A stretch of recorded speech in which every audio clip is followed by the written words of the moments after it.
The world is getting crazier. People are acting more and more insane. The end of the world is tomorrow. Tomorrow. There's only one thing to do when the world is falling apart. Listen to Basil and Gonz as they discuss this week's news and events through the lens of Bible prophecy. You are listening to Canary Cry News Talk. You're listening to Canary Cry News Talk. Today is March, 15th, 2021. This is episode 312. And today, Jab, Jab, Die. That's right. And I am not in my original timeline, but I am your best buddy, Basil. And this is Gonz. I'm not a daimyo trying to unify feudal Japan.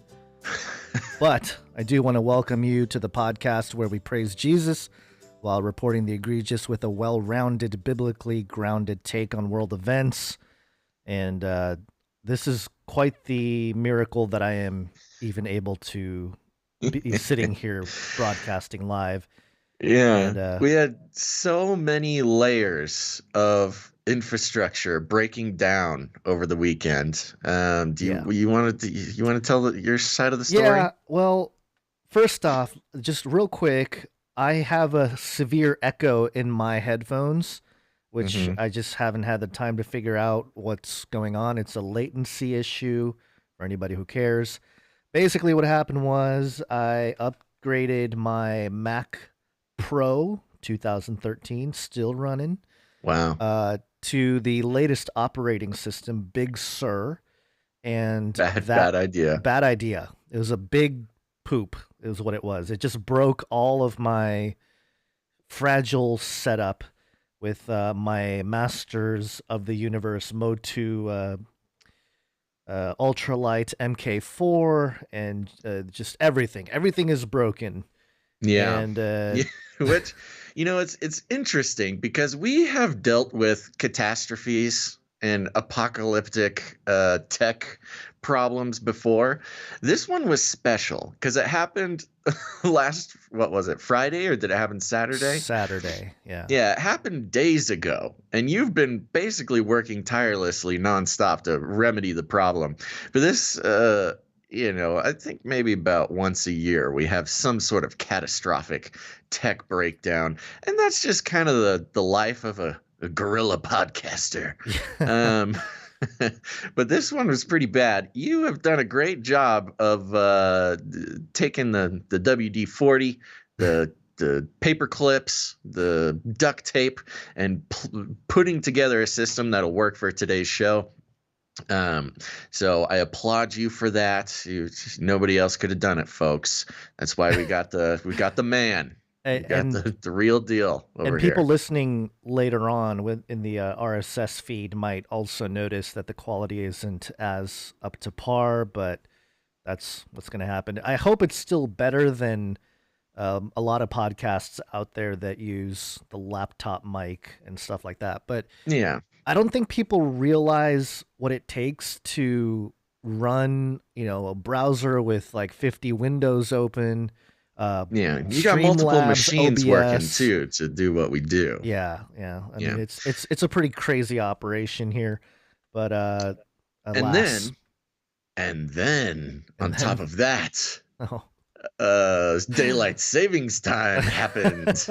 And one of my experiments went totally awry. Before you even get into that, let's just mention that yesterday, as I was trying to fix everything, canarycryradio.com goes down. Oh, yeah. And I was like, and no! our website went down.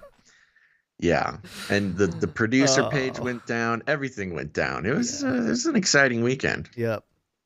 And then daylight savings time happened. And look, here's the thing. I get it. Sometimes I can, I have a certain, level of level. I like how that's just a certain level. But I've been so proud of myself over the pandemic to really, start waking up at a normal human wake up time. And I've been doing very good. I feel like an adult. I get my mornings back, get some get some productivity early on in the day. But there's something about the time zone jump, the daylight savings time, that I woke up to my phone ringing, and it was Gons asking where I was. And I was so confused. Yeah. And I look at the clock, and it's 12:30. So it was very strange. I would kind of was lost in a delirium for about a half hour after that. So, yeah, trouble comes in all sorts, shapes, and sizes, Gons. And we had a little Twitter battle. If anybody wants to go see, it's fun. Me sitting there waiting for Basil to log on, and while Basil tweets. I'm like, what are you doing, man? Come on. All right. Well, there you go, folks. There's the, just the troubles that we got to go through. But you know what? We all got troubles. Should we get into the show? What do you think? Yes, and shout out to Oprah Winfrey Official in the Twitch chat. Appreciate your presence. Yes. You get a podcast, and you get a podcast. Yeah. Again, through the technical difficulties, I was not able to do my pre-stream chat. Right. So I do want to give a shout out to iFightSin over on Twitch, who had the first comment of the day. A woman. Oh, first, and also, real quick. Like, subscribe, bell button, all. Like, subscribe, bell button, all.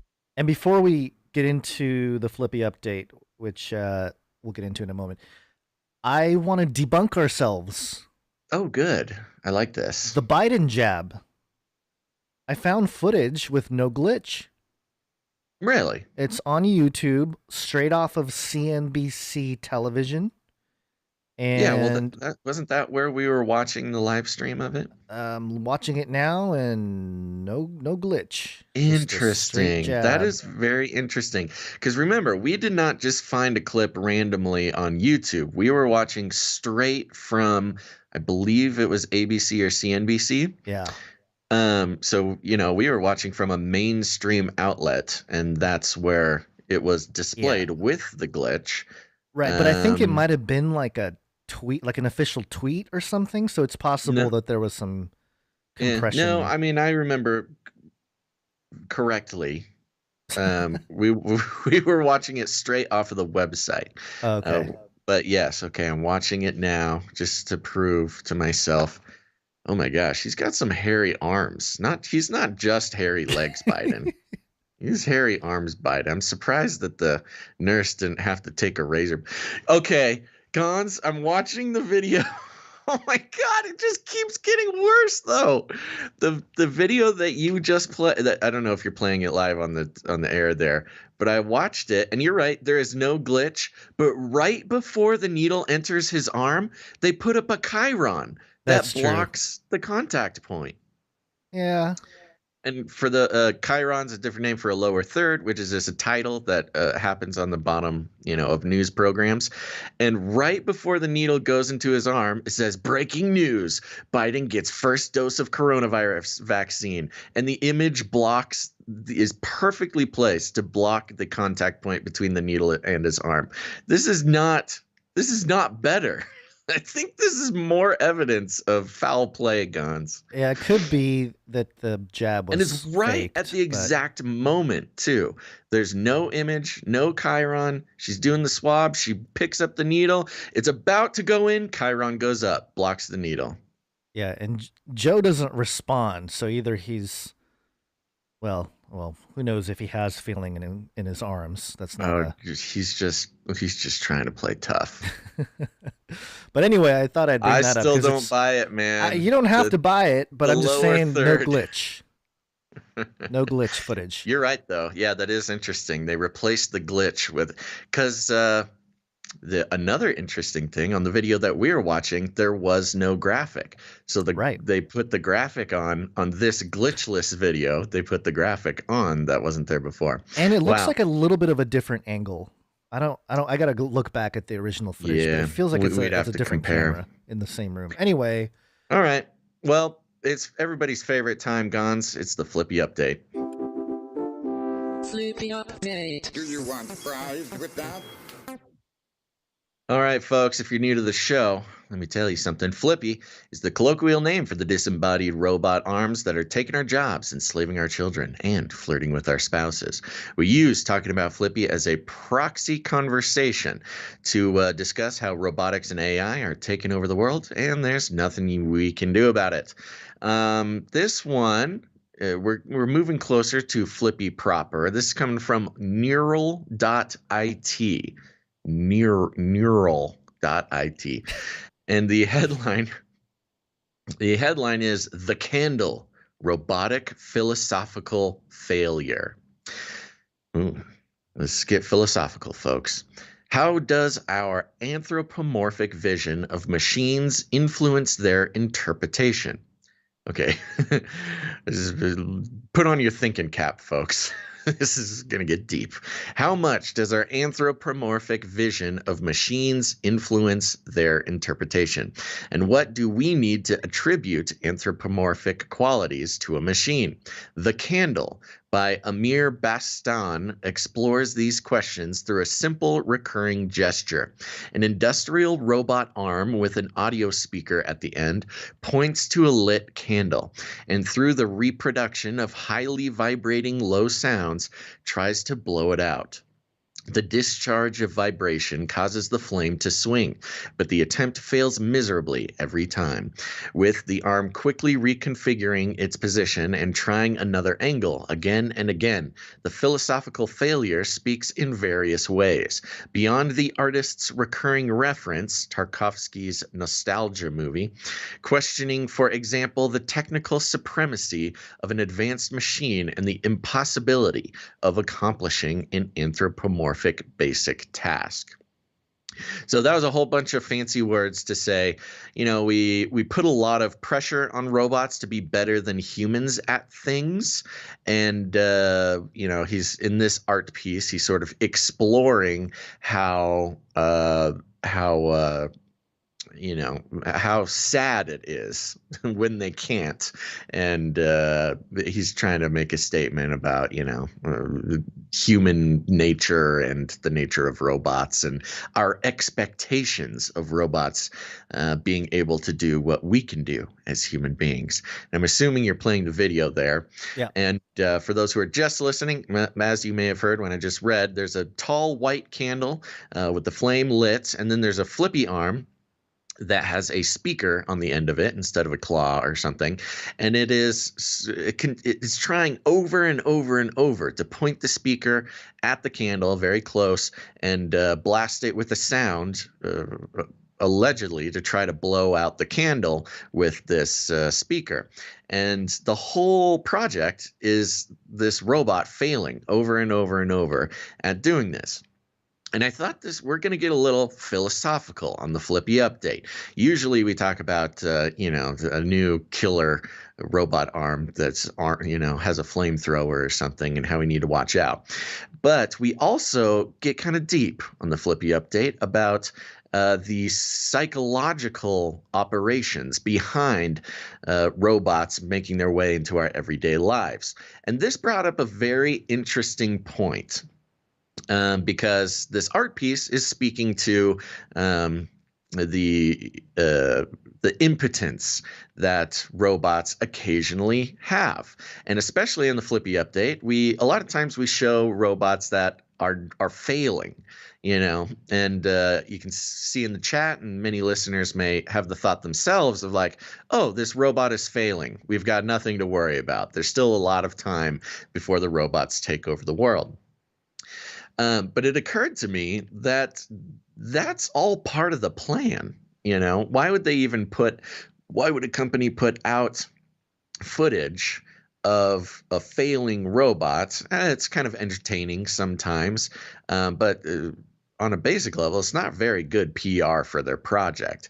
And yet we like to explore the meta movement of robots becoming popular and showing up different places in our lives. And I think it's very important to the psychological operation that the public is shown the failure of robots over and over and over, mainly to appear non-threatening. I mean, we're in this position where, it's not just us who talk about robots taking over the world. Of course, through Hollywood television and film for decades, it's been a topic of conversation.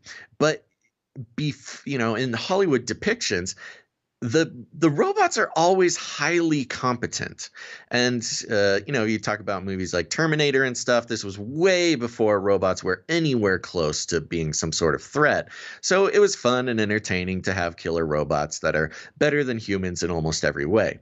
But now that we get closer and closer to the reality of robots being in our everyday lives,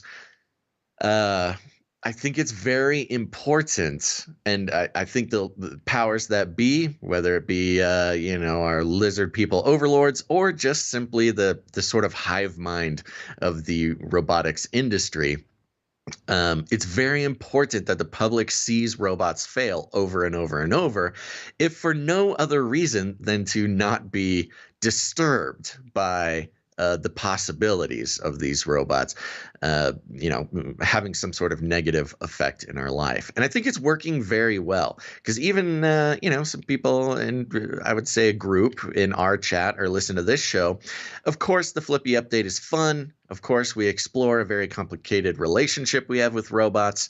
But whenever a robot fails, the idea that I see communicated is, oh, this is dumb. The robots, they're so dumb. We're never going to see a robot take over in our lives, yada, yada, yada. And I think that's a very intentional. I think that's intentionally implanted in the public. As is explored in this art piece, where he's purposefully creating a robot that fails at its task over and over and over, to kind of speak to that. So I guess I'm just identifying the psychological operation. When you see videos of robots doing a bad job at something, and it's entertaining and it's hilarious, and you might take a sigh of relief that RoboCops aren't going to be marching down the street enforcing whatever vaccinations or curfews or anything like that, or making sure you don't leave your trash can out too late after trash pickup day. There you go. It's don't get comfortable, folks. It's all a big psyop.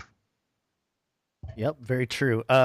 I will say, I think you covered most of the concepts there, but the thing that you have to remember too, the psyop element is, as I watched this, my whole kind of reaction was like, yeah, but number one, this is an art piece.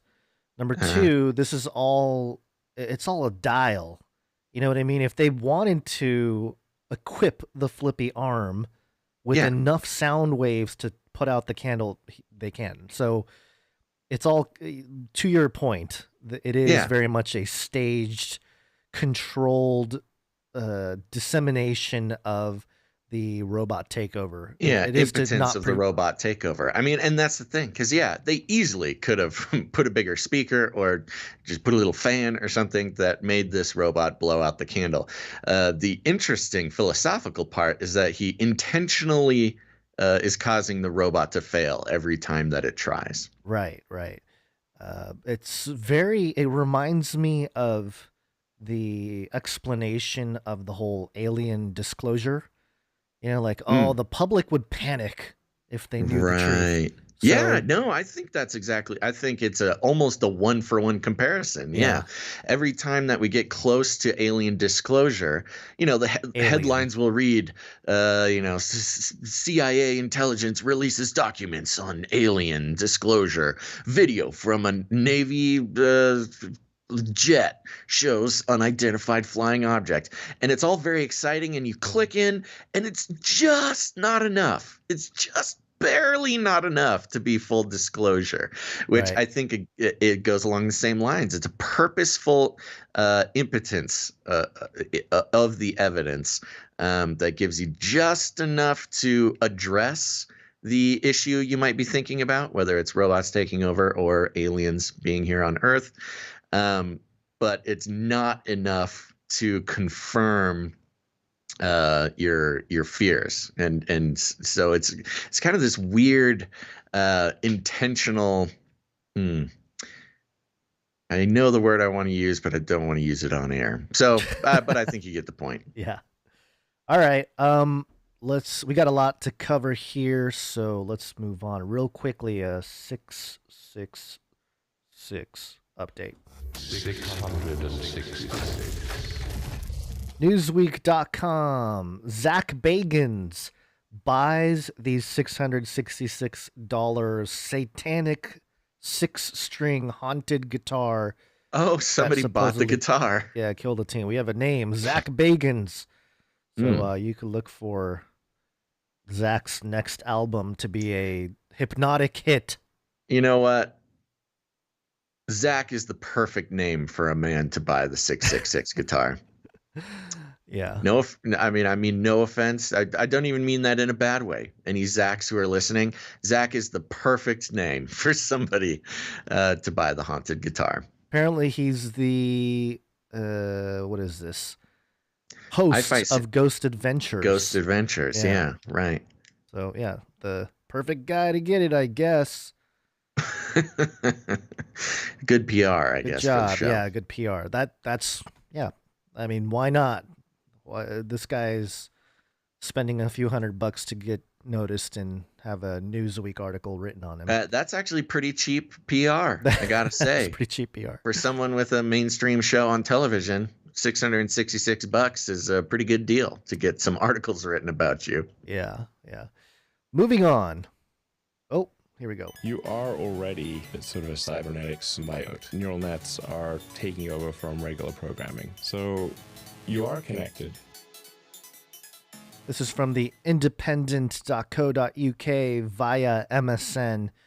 Elon Musk names himself Technoking of Tesla. Elon Musk has given himself the job title, quote, Technoking of Tesla. The change was announced in a filing with the U.S. Securities and Exchange Commission, SEC, on Monday alongside a new title for the electric car maker's chief financial officer, Zach Kirkhorn. Oh, this is an official corporate title. Oh, it's official. That's so funny because I was looking at some Elon Musk tweets today, and he changed his bio to Technoking of Tesla. I thought that's what we were talking about here. No, he changed the corporate position from whatever it was, CEO or president, to Technoking. Yeah. That's hilarious. Quote, effective as of March 15th, 2021, the title of Elon Musk and Zach Kirkhorn have changed to Technoking of Tesla and Master of Coin, respectively. Filing states. Zach Kirkhorn.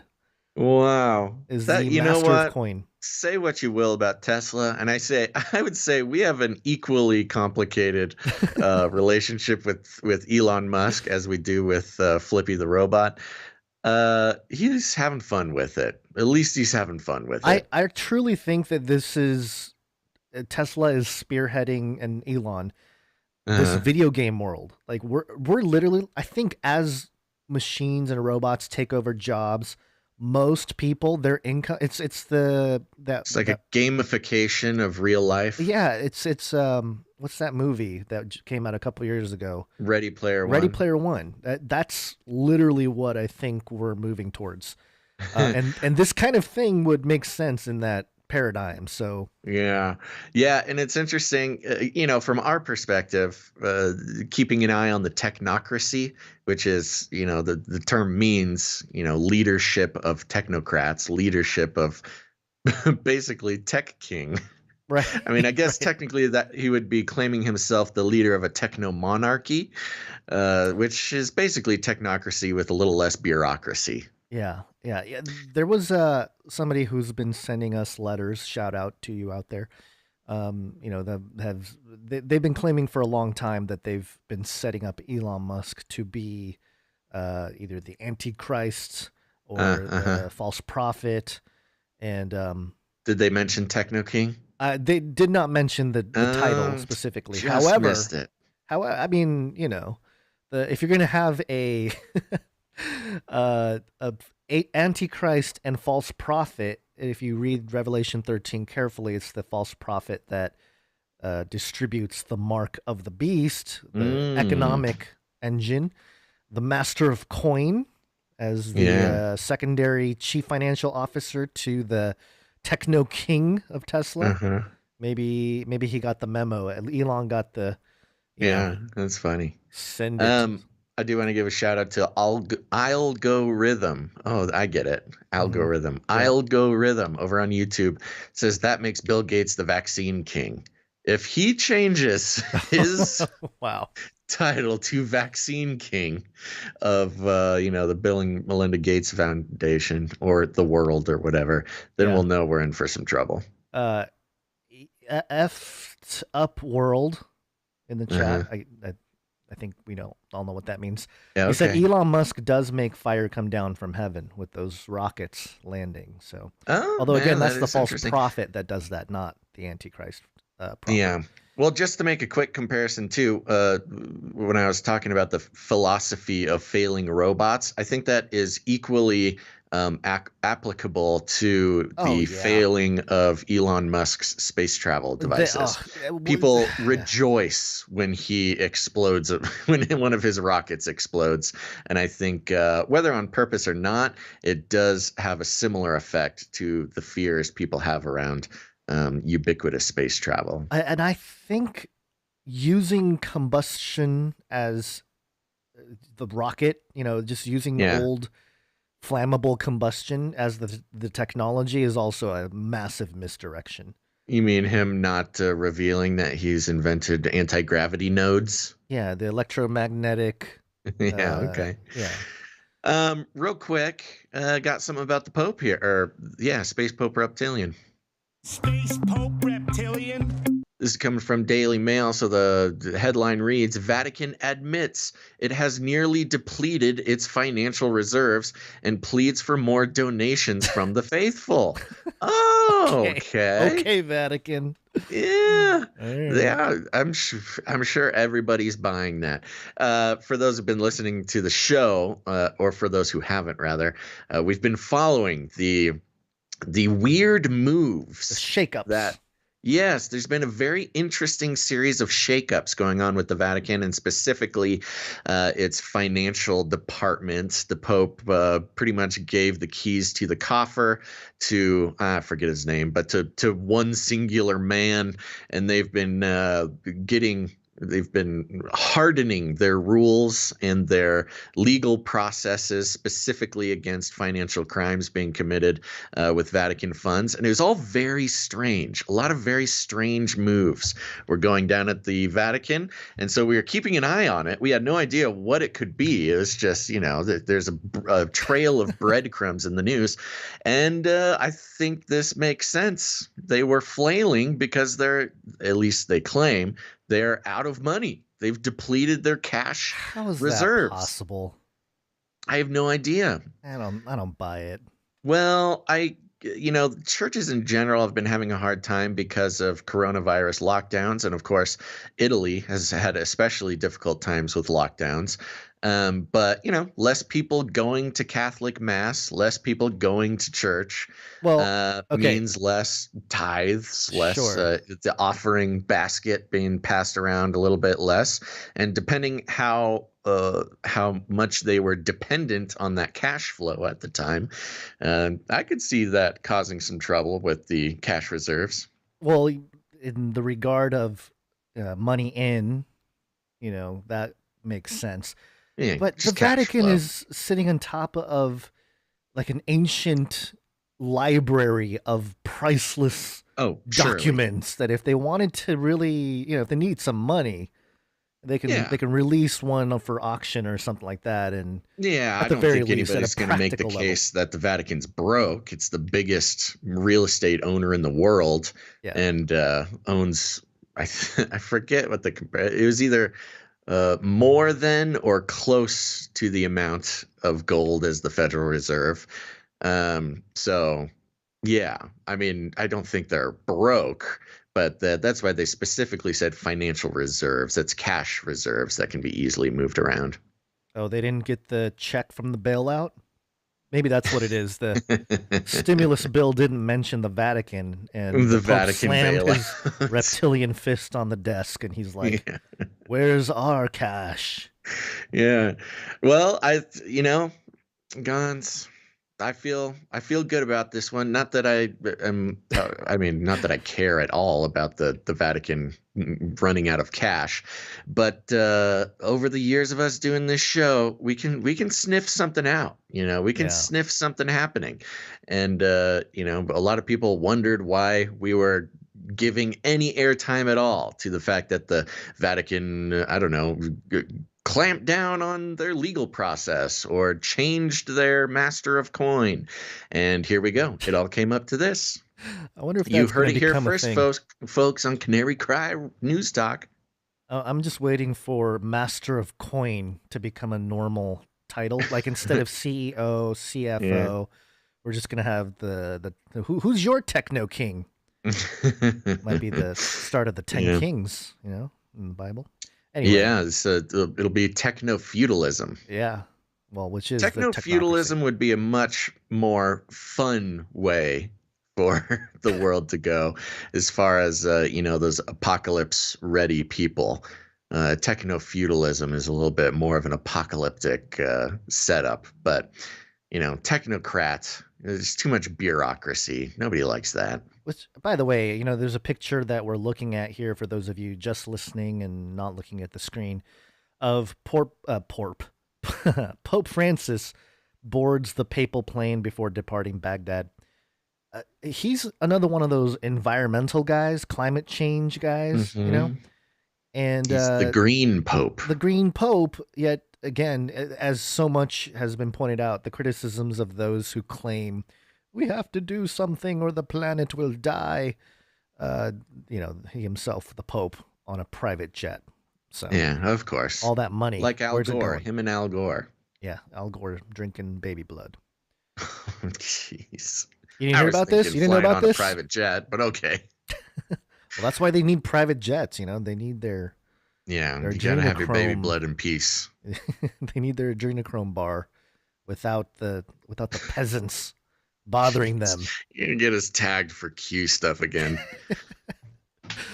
We are not QAnon supporters. We explicitly do not support Q. Speaking of which, let's talk about the Waccine. Oh yay! Waccine.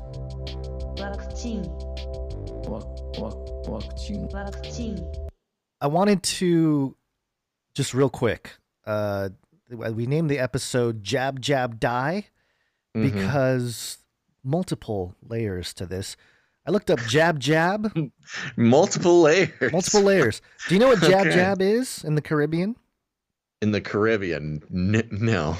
It's a person dressed up as a devil-like character in Caribbean carnivals who carries a whip used for hitting other devils. And if you look up some pictures, it is hardcore. It's like people dressed up in horns and which has been a theme this year, covered in black, like oil looking thing with like, whips, and they're like hitting each other, and it is a very strange. Interesting. Wow, what a connection to make. Nice one. Yeah, and jab. It'll connect to other stories today, but this first one here, it will kill. It was being shared around last week. FoxNews.com. Utah medical examiner says 39-year-old mom's death 4 days after taking COVID vaccine is, quote, temporally related. What? Okay. Wait. Read that again. Utah medical examiner says 39-year-old mom's death 4 days after taking COVID vaccine is, quote, temporally related. What a crazy way to put that.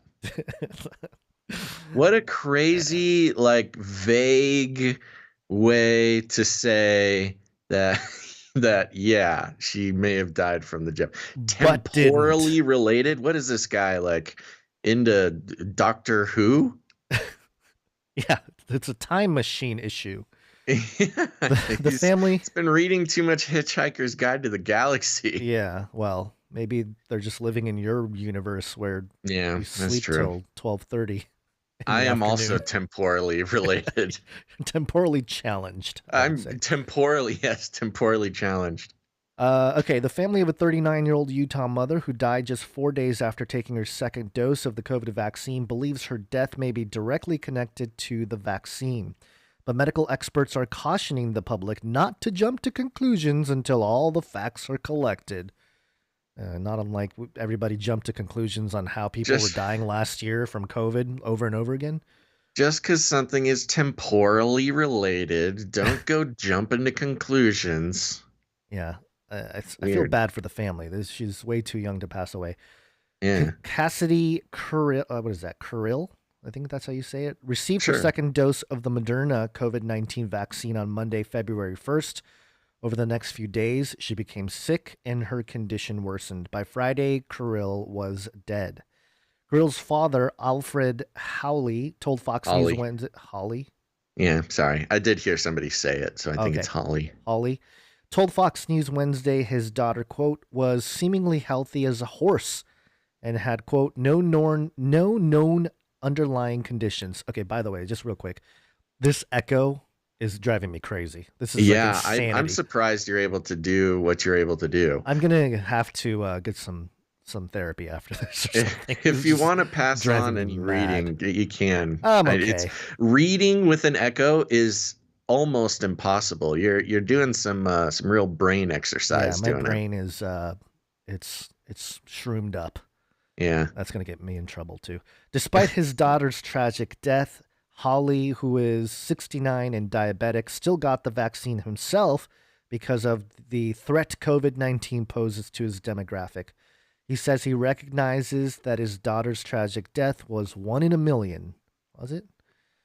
Quote, it appears she was the odd one out that had the terrible reaction, Holly said. Dr. Eric Christensen, chief medical examiner for the Utah Department of Health, told Fox News that Kurill's second dose of the vaccine and her death are only, quote, temporally related. Quote, we don't have any evidence that there are connections between the vaccines and deaths at this point, he said. We don't have any indication of that. Christensen said side effects from the vaccine are to be expected, but how an individual responds to the vaccine, he said, will ultimately be determined by their biology. Quote, certainly there are side effects of a vaccine that are directly linkable to the vaccine and what's going on in your body, Christensen said. You know, the pain in the arm. Oh, do I have the Bill Gates? The extreme pain. We're taking, Oh, that's not it. the super painful. Super painful. You know, the pain in the arm, the fever-like symptoms related to your immune response to what was put into you, those kinds of things clearly happen. As of Thursday, March 11th, 2021, more than 500,000 people in Utah have been partially vaccinated. Ooh, that's a weird way to put it. Just because you haven't gotten the second jab, you're only partially vaccinated? Yeah. While nearly 340,000 have been fully vaccinated, according to figures from coronavirus.utah.gov. Utah's population is roughly 3.3 million people. Ooh, 3.3. And the FDA requires that vaccination providers report any deaths after COVID vaccinations to the VAERS, Vaccine Adverse Report System. On the VAERS database, there are 4 deaths reported involving Utah residents. One of those 4 deaths matches the age description of Kurill, while the other 3 were all in their 80s. The Utah Department of Health told Fox News that the Office of the Medical Examiner will, quote, investigate any death where the COVID-19 vaccine is mentioned on the death certificate. This is a quote, there's no evidence COVID-19 vaccines have caused any deaths in Utah. How can they just go out? I mean, I don't know. Yeah, They're it's just doctors. their so they definition of evidence. Yeah. Reports, Temporal relation apparently is not evidence. well, they're not explaining it other than, just having it either mentioned on the death certificate or temporally, meaning like, oh, they died in a certain amount of time between, the jab and the death, or like, there's Yep. a short amount of time or whatever. Yeah. Reports of concern are verified and undergo scientific study. The CDC also follows up on any report of death to request additional information and learn about what occurred and to determine whether the death was a result of the vaccine or unrelated. Okay. Christensen told Fox News that cases involving death after the vaccine are worth investigating, but until we know all the results, it's just speculation. Yeah. It's all speculation. Autopsy report pending, etc., etc. Yeah. Well, they're not going to come out and say it was related. I mean, this is sadly not the first time that this has happened. It's happened hundreds of times. Yeah. And many of them with much more evidence than this that it was related, not just temporally. And I don't think anybody is going to bend any mainstream thing. I don't think anybody's going to bend on the saying that the jab causes anything. That's just the unfortunate detail. I do have to say, Gons, you're doing a great job reading with the Echo, and I speak as somebody who has experience in reading with the Echo. But I will say, I can tell your focus is on point. So focused on ignoring I know, I'm the trying Echo really in hard your to mind. like It take slows you slowly. down a little bit. It does, yeah. Yeah. Okay. Well, let's. I don't think there's much more to say about that. Do you think? Speaking of jab, Okay. that's you. That's my setup for you. It's all speaking of jab at this point. I know, but this specifically is- jabs. Oh, right. Oh, I get it. Yes. This is coming from Guardian.ng. Headline is Hearns, Hearns, somebody's name, Hearns, blames COVID-19 vaccine for Marvin Hagler's death. Thomas Hearns has claimed Marvin Hagler's death at the age of 66 It's Hagler. was linked to the coronavirus vaccine he received recently, reports worldboxingnews.net. Hearns, known as the Hitman during his career, took to social media to report that Hagler was fighting for his life in the ICU on Saturday. The ex-boxer also added that Hagler was there due to the after effects of the vaccine. In a sad final statement, Hearns said he believed he'll be just fine, but we could use the positive energy and prayer for his full recovery. Sadly, that didn't happen, and Hagler passed away a short time later. Hearns' revelation will be a massive blow to the continued rollout of the vaccination program. Reports in Europe of the AstraZeneca-Oxford vaccine causing blood clots in 3 patients already dealt a debilitating thud. Yada, yada, yada. We're aware of that. So, yeah, okay, I get it. Jab. We got boxers, which, is an interesting case on its own because, boxers are generally in pretty good health.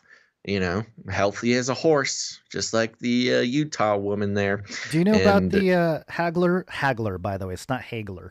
No, I don't know much about boxing. Okay. Hagler and Hearns had one of the craziest, people say it's the best first round of boxing ever in history. It was really an intense match. And they actually became good friends after that match. And that's why Hearns came out and reported that, hey, he got the vax, he's in the hospital, pray for him, whatever. And then when he passed away, the reason why I used the Guardian.ng for this story was because all of the Western media, Fox, CBS, NBC, all of them were saying anti-vax people jumping on claims that Hagler passed away from the vaccine. It was just covered with that. It's only temporally related. So that's the reason why. And I think even the family or maybe Hearns himself came out and said that, like, hey, still get your vax. Like, I wasn't trying to say don't take the vax. It's, he had to kind of do his little apology tour type it's thing. funny that we see that a lot. There was a video popping around. We never covered it on the show necessarily, but it was a woman who has these tremors and she's Right. shaking like crazy, and she has either a cane or a walker, I don't recall, and she's like, it's really sad to watch. But she had just gotten her vaccine, and then these tremors started affecting her, and she's taking a video, and her voice is all jittery from the tremors, and she's like, I don't feel right doing a tremor impersonation, but she's like, Good call. I just got the vaccine and I got these tremors, and I'm not telling anybody not to get it. I'm a nurse. I think she said she was a nurse. I'm a nurse. I'm not saying nobody should get the vaccine, but the vaccine caused me to have these tremors. I haven't stopped shaking in days since I got it, and nobody knows if this is going to be my entire life or if this is new. I'm not saying don't get the vaccine. I think everybody should get it, but just be aware that this is something that could happen. And I don't think she really wants to say that. I think she has to say that. You have to say that you're not an anti-vaxxer, even if you're making a video about how the vaccine gave you tremors and you're just trying to get the word out there because the mainstream won't cover it. But it's this self-policing that our culture has everybody doing, self-policing, policing each other, self-editing, things like that. It just in order for your voice not to be stifled by the system. And it's very sad to watch. Yeah, and Mind definitely. control intensifies. Oh, for sure. I don't have that in front of me. Do I? Maybe. It's okay. Yeah. Well, I do. Mind control intensifies. There it is. But yeah, even with Hank Aaron, the legendary baseball player who passed away I think in January. It was after he got the vaccine, and all these stories like Yahoo and everybody saying like, oh, the real cause for Hank Aaron's death revealed. He died of natural causes. Not from the vaccine, Nobody's buying it. The hilarious part about it is they think people actually are buying it. Yeah, it's it'll be interesting to watch how more and more people, like we saw even like LeBron James, we talked about it a couple episodes ago. LeBron James came out and was like, "Oh, it's a private matter. I'm not." Yeah, that was interesting. Yeah. And didn't something if something didn't happen, you can bet your bottom dollar it will, because of the NBA's connections to China and things like that. He's gonna get punished. And I don't know what it is, but you don't get away. No NBA player gets away with speaking their mind. No, and especially LeBron is a guy who spends $1 million a year on his body. He's a dude that's. Yeah, he's got some expendable cash. Oh, just staying, in just peak to stay condition. in shape and have probably cutting edge medical treatments or whatever. Sure. Yeah. To be 36 years old, and he's still like jumping over people's heads and stuff. It's crazy. Yeah. But it's interesting to watch, especially as it pertains to the African American community, because they're already skeptical of the whole thing, And all their legendary sports leaders or not all, but I mean just a handful of them are passing away right after the vaccine. It's just just coincidence, I guess. Next up here we have a fact check.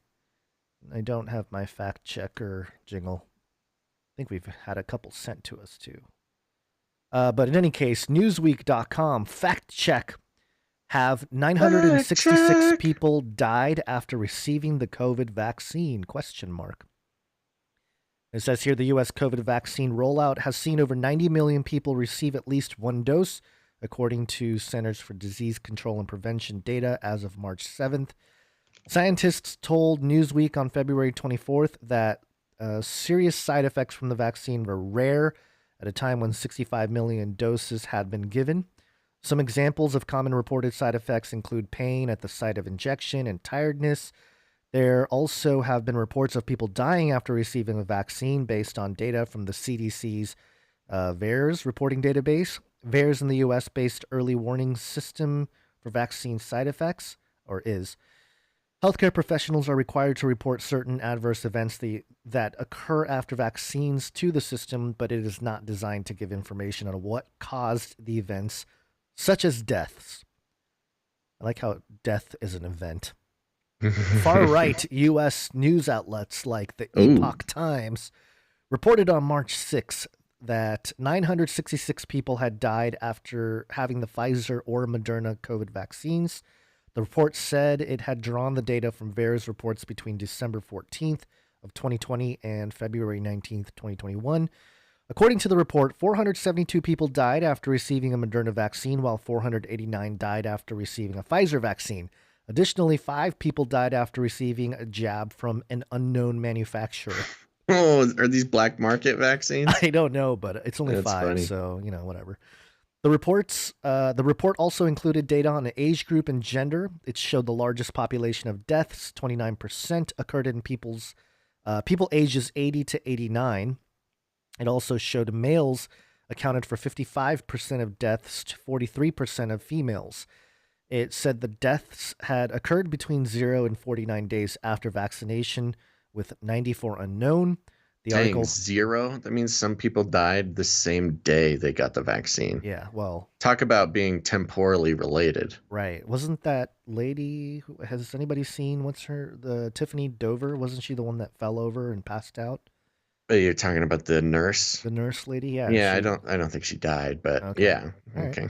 The article has been shared on Twitter, and users have gained hundreds of retweets and likes from posting a screenshot of the VAERS data reported by the Epoch Times. Facts! The facts!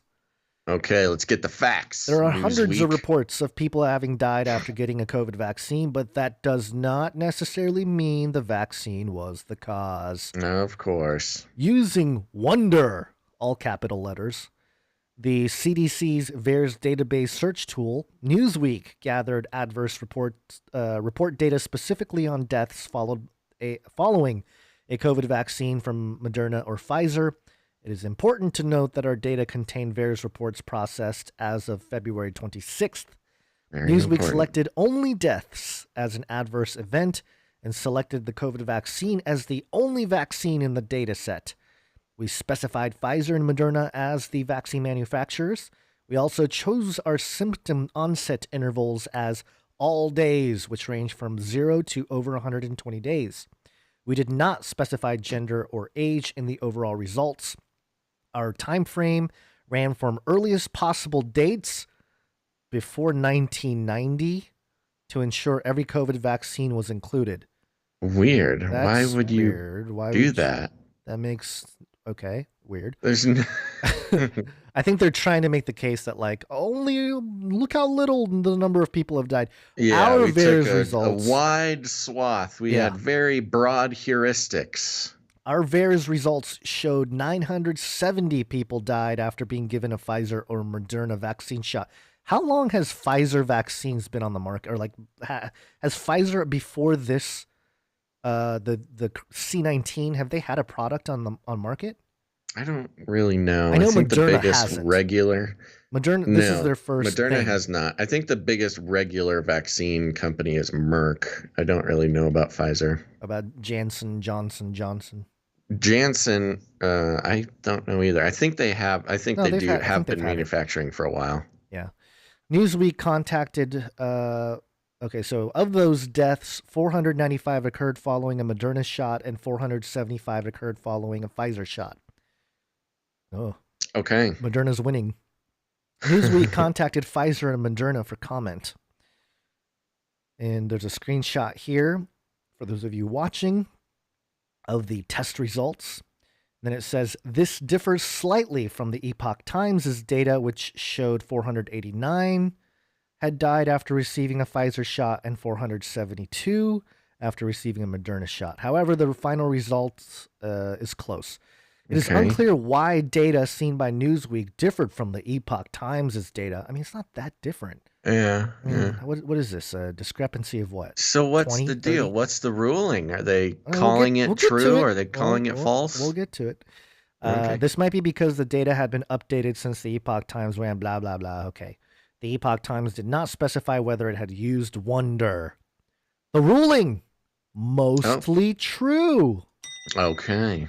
The VAERS database is dense with data, and the Wonder system might return slightly different statistics depending on how the user wants the data to be displayed. Even if the search parameters are kept the same, Newsweek could not independently replicate the exact method the Epoch Times used to gather its data, but over VAERS, death results were very close to those reported by the outlet. So they're kind of having to admit that, Epoch Times didn't exactly lie here. However, it is false to say that COVID vaccines have caused 966 deaths because the VAERS database is not designed to give this information.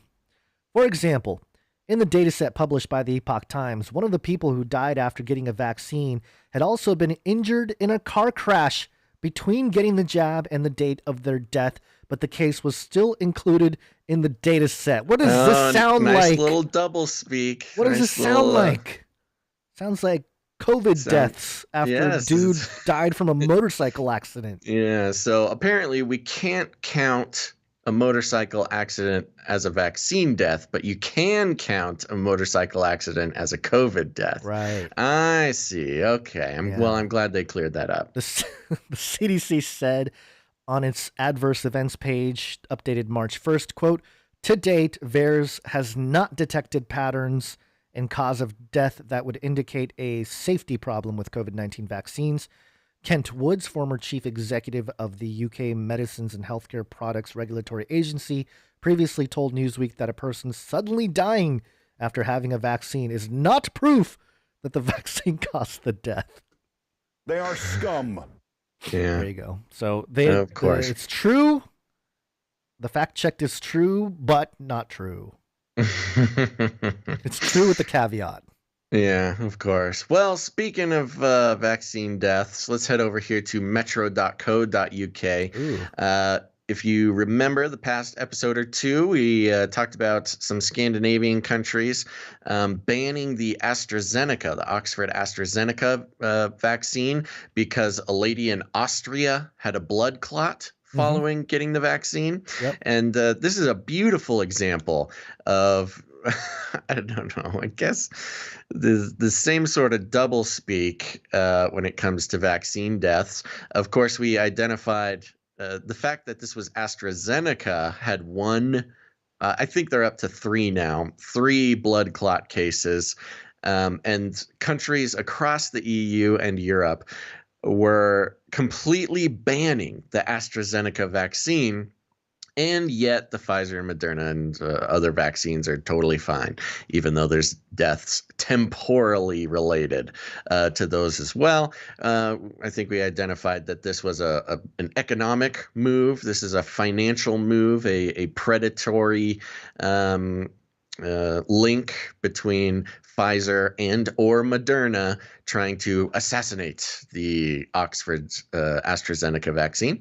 But let's see where we're at with this. The headline is Doctor Vows. This is a vow, Gons.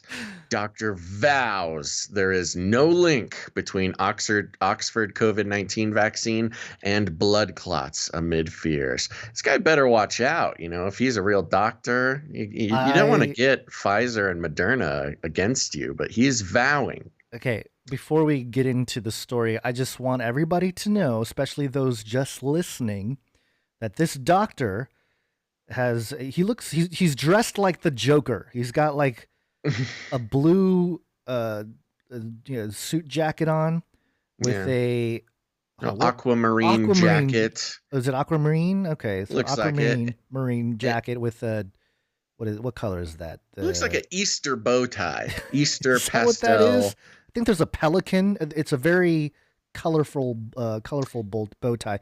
I don't know if I would trust a guy like this. Yes, telling me about and that was his big problem, is he's not wearing the lab coat. If you want people to trust you on TV as a doctor, you have to wear a lab coat. You got to have a stethoscope around your neck. His haircut is a little too hip. But anyway, go on with the story. Let's see what he says here. It reads here, it was revealed that, I'll start from this byline here. Dr. Amir Khan insisted there is no link between Oxford's AstraZeneca coronavirus vaccine and blood clots. It was revealed that Denmark, Norway, and Iceland were among the countries which have suspended the use of the Oxford jab to investigate possible side effects of clots. By the way, I do want to say, I mean, we've kind of transferred in to the jab language, saying jab, but this was a purposeful shift of language that we identified way early on. Instead of using the American term shot, getting a shot, the entire lexicon around the vaccine worldwide has changed to jab, which was originally a UK word for it. So anyways, appearing on today's Good Morning Britain, Dr. Khan explained that this was simply a precautionary measure and that the numbers don't add up. Oh, okay. The numbers aren't adding up. Speaking to hosts Katie Garraway and Ben Shepherd, he said, quote, Denmark, Norway, Iceland have paused the rollout of the Oxford AstraZeneca vaccine because there were some reports of blood clots in those other people who had them. The European Medicines Agency has come out very clearly to say that there is no link between the vaccine, the Oxford vaccine, and blood clots.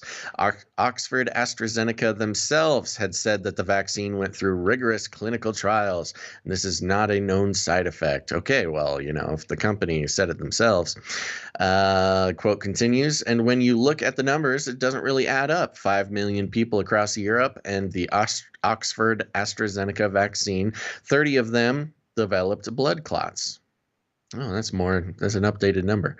When you look at the background to that, 1 in 1,000 people would develop blood clots anyway without the vaccine.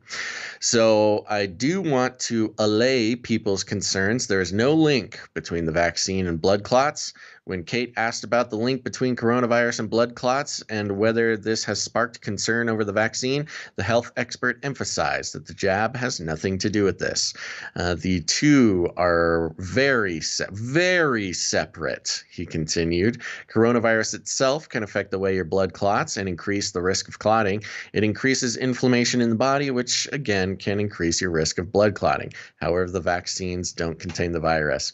This is such a funny point to make. Like, yeah, well, some people think coronavirus vaccine can give you blood clots, but coronavirus can give you blood clots. So it's this weird, like, whataboutism. Yeah. It can't give you coronavirus by having the vaccine, yada, yada, yada. We know that. The suspension of the Oxford AstraZeneca jab in Denmark comes after an Austrian woman died of severe coagulation problems after taking the jab, and 3 more cases of blood clotting issues have been reported in the country. Oh, so there's that 3 number that I was with, but before it mentioned 30. Health authorities say they are acting early to fully investigate the reports, with the European Medicines Agency announcing it had found no link between Oxford vaccine and the woman's health. There is currently no indication, yada, yada, yada. I would be very interested to see if this doctor is on the Oxford AstraZeneca incentivization list as a doctor. Yeah, like a payroll. Yeah. Propaganda payroll is what we should call it. Yep, because that's what you do when you have something wrong. Go with one of your drugs. If you're a drug company, you just get one of your doctors that's on the payroll to go on the news and assuage everybody's fears. Well, he is part of a literary agency for his book, and he's a lecturer at the University of Leeds School of Medicine and the University of Bradford.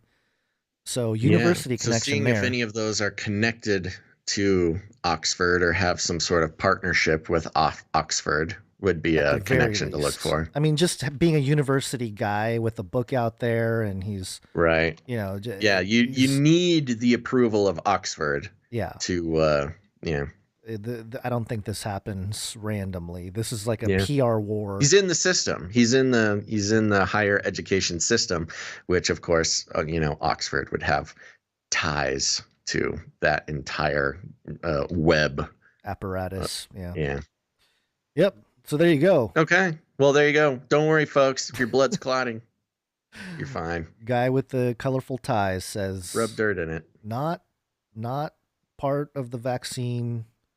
So take it. He has a book too called what's the name of this Called book? just take the money, get the vaccine. No, that's not what it's called. But Oh, okay. it is The Doctor Will See You Now: The Highs and Lows of My Life as an NHSGP. Oh, All right. it's an autobiography. Ugh. Well, Ugh. Okay. yeah, so must be pretty factual, dude. Yeah. All right. What do we got next? Next up, what do we have here? Oh, this one from BBC News. COVID. Judge rules man with learning difficulties should be vaccinated. That's a soft way of putting it here. Judge rules? Yeah. Why is a judge having to rule this? Yeah, a man with severe learning difficulties should have a COVID-19 vaccine despite his family's objections, a judge ruled. Specialists said the man, who is in his 30s, was, quote, clinically vulnerable and in a, quote, priority group for vaccination, but the man's parents objected and raised a number of concerns about alleged side effects. Judge Jonathan Butler agreed with NHS Tameside and Glossop Clinical Commissioning Group. That's another UK story. Another UK, yep. BBC. That vaccination was his best interest. I like how these organizations just tell you what's in your best interest. Yeah, well, that's great. The NHS, you got the government telling the family what's in the best interest of their son. The judge, who is based in Manchester, considered the case at a hearing in the Court of Protection, where issues related to people who lack the mental capacity to make decisions are analyzed.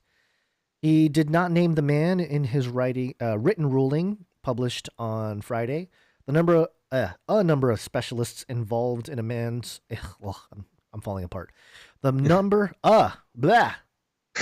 Gosh, the echo. The echo is getting to my brain, him, folks. A number of specialists involved in the man's care all thought he should be vaccinated, but his father claimed the vaccine had not been tested sufficiently and did not stop people contracting COVID-19. Both true. Yeah. He added the long-term side effects on people with severe health issues were unknown. The man's mother and brother agreed. Judge Butler said the man's father had outlined his concerns with, quote, conviction and great clarity. He added, I have no doubt whatsoever that his objections are founded on a love for his son and a wish to ensure that he comes to no harm. His objections were not intrinsically logical. They were certainly not deliberately obstructive. They were made upon the basis as to what he regards as being in the best interests of his son. That concern for his son does him credit, but he said the family's objections had, quote, no clinical evidence base.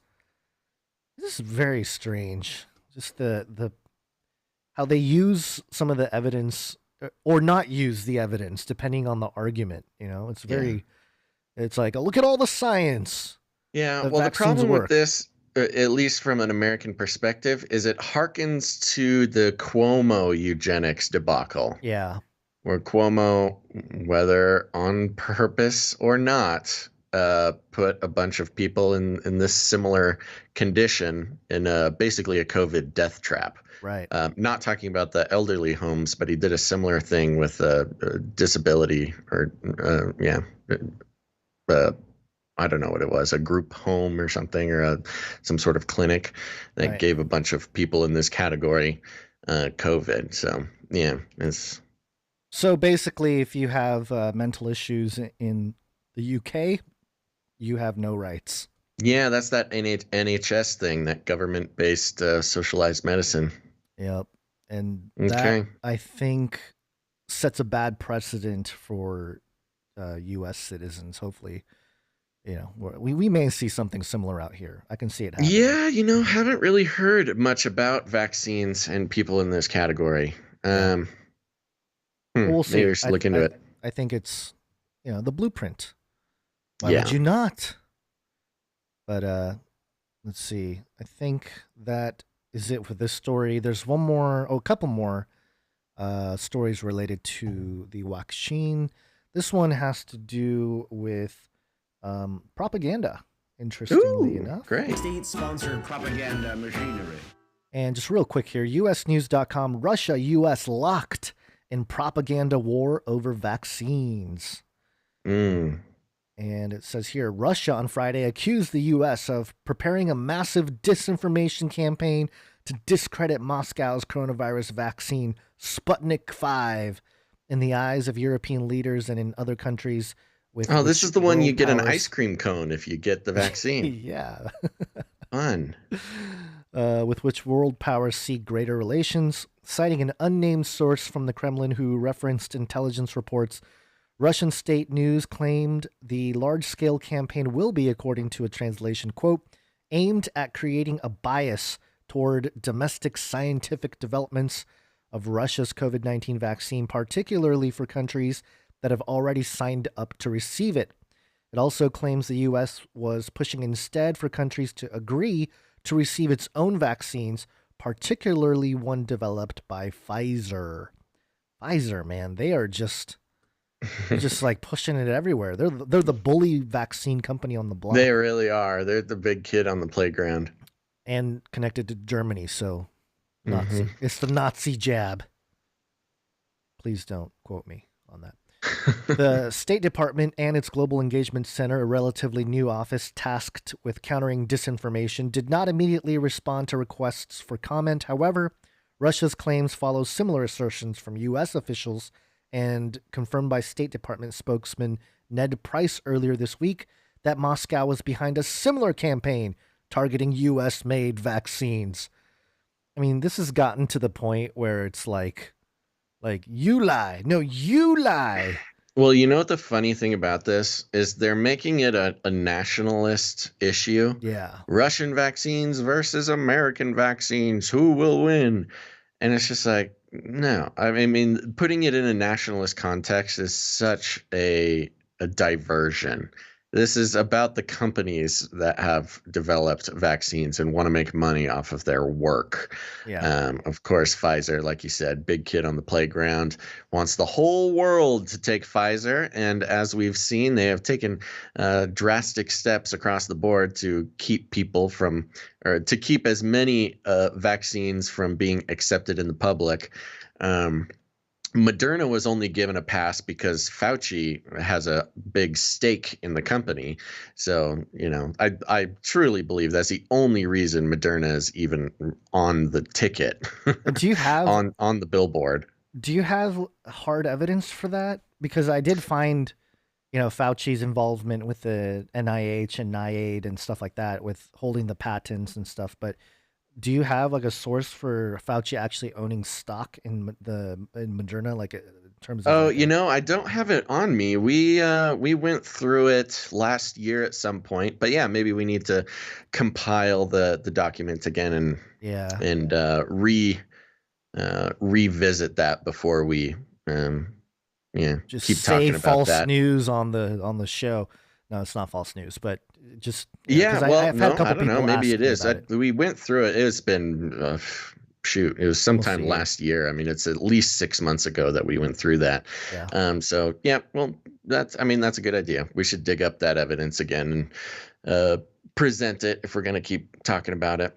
And especially, I think this, going back to the story here, very much the people behind the curtain, if they want to stir things up, this is what they do. They pin two countries or two political aisles or whatever it is against each other. There's a financial incentive for the people on the ground, or, you know, big pharma. And, you know, it's just a great way to progress their agenda.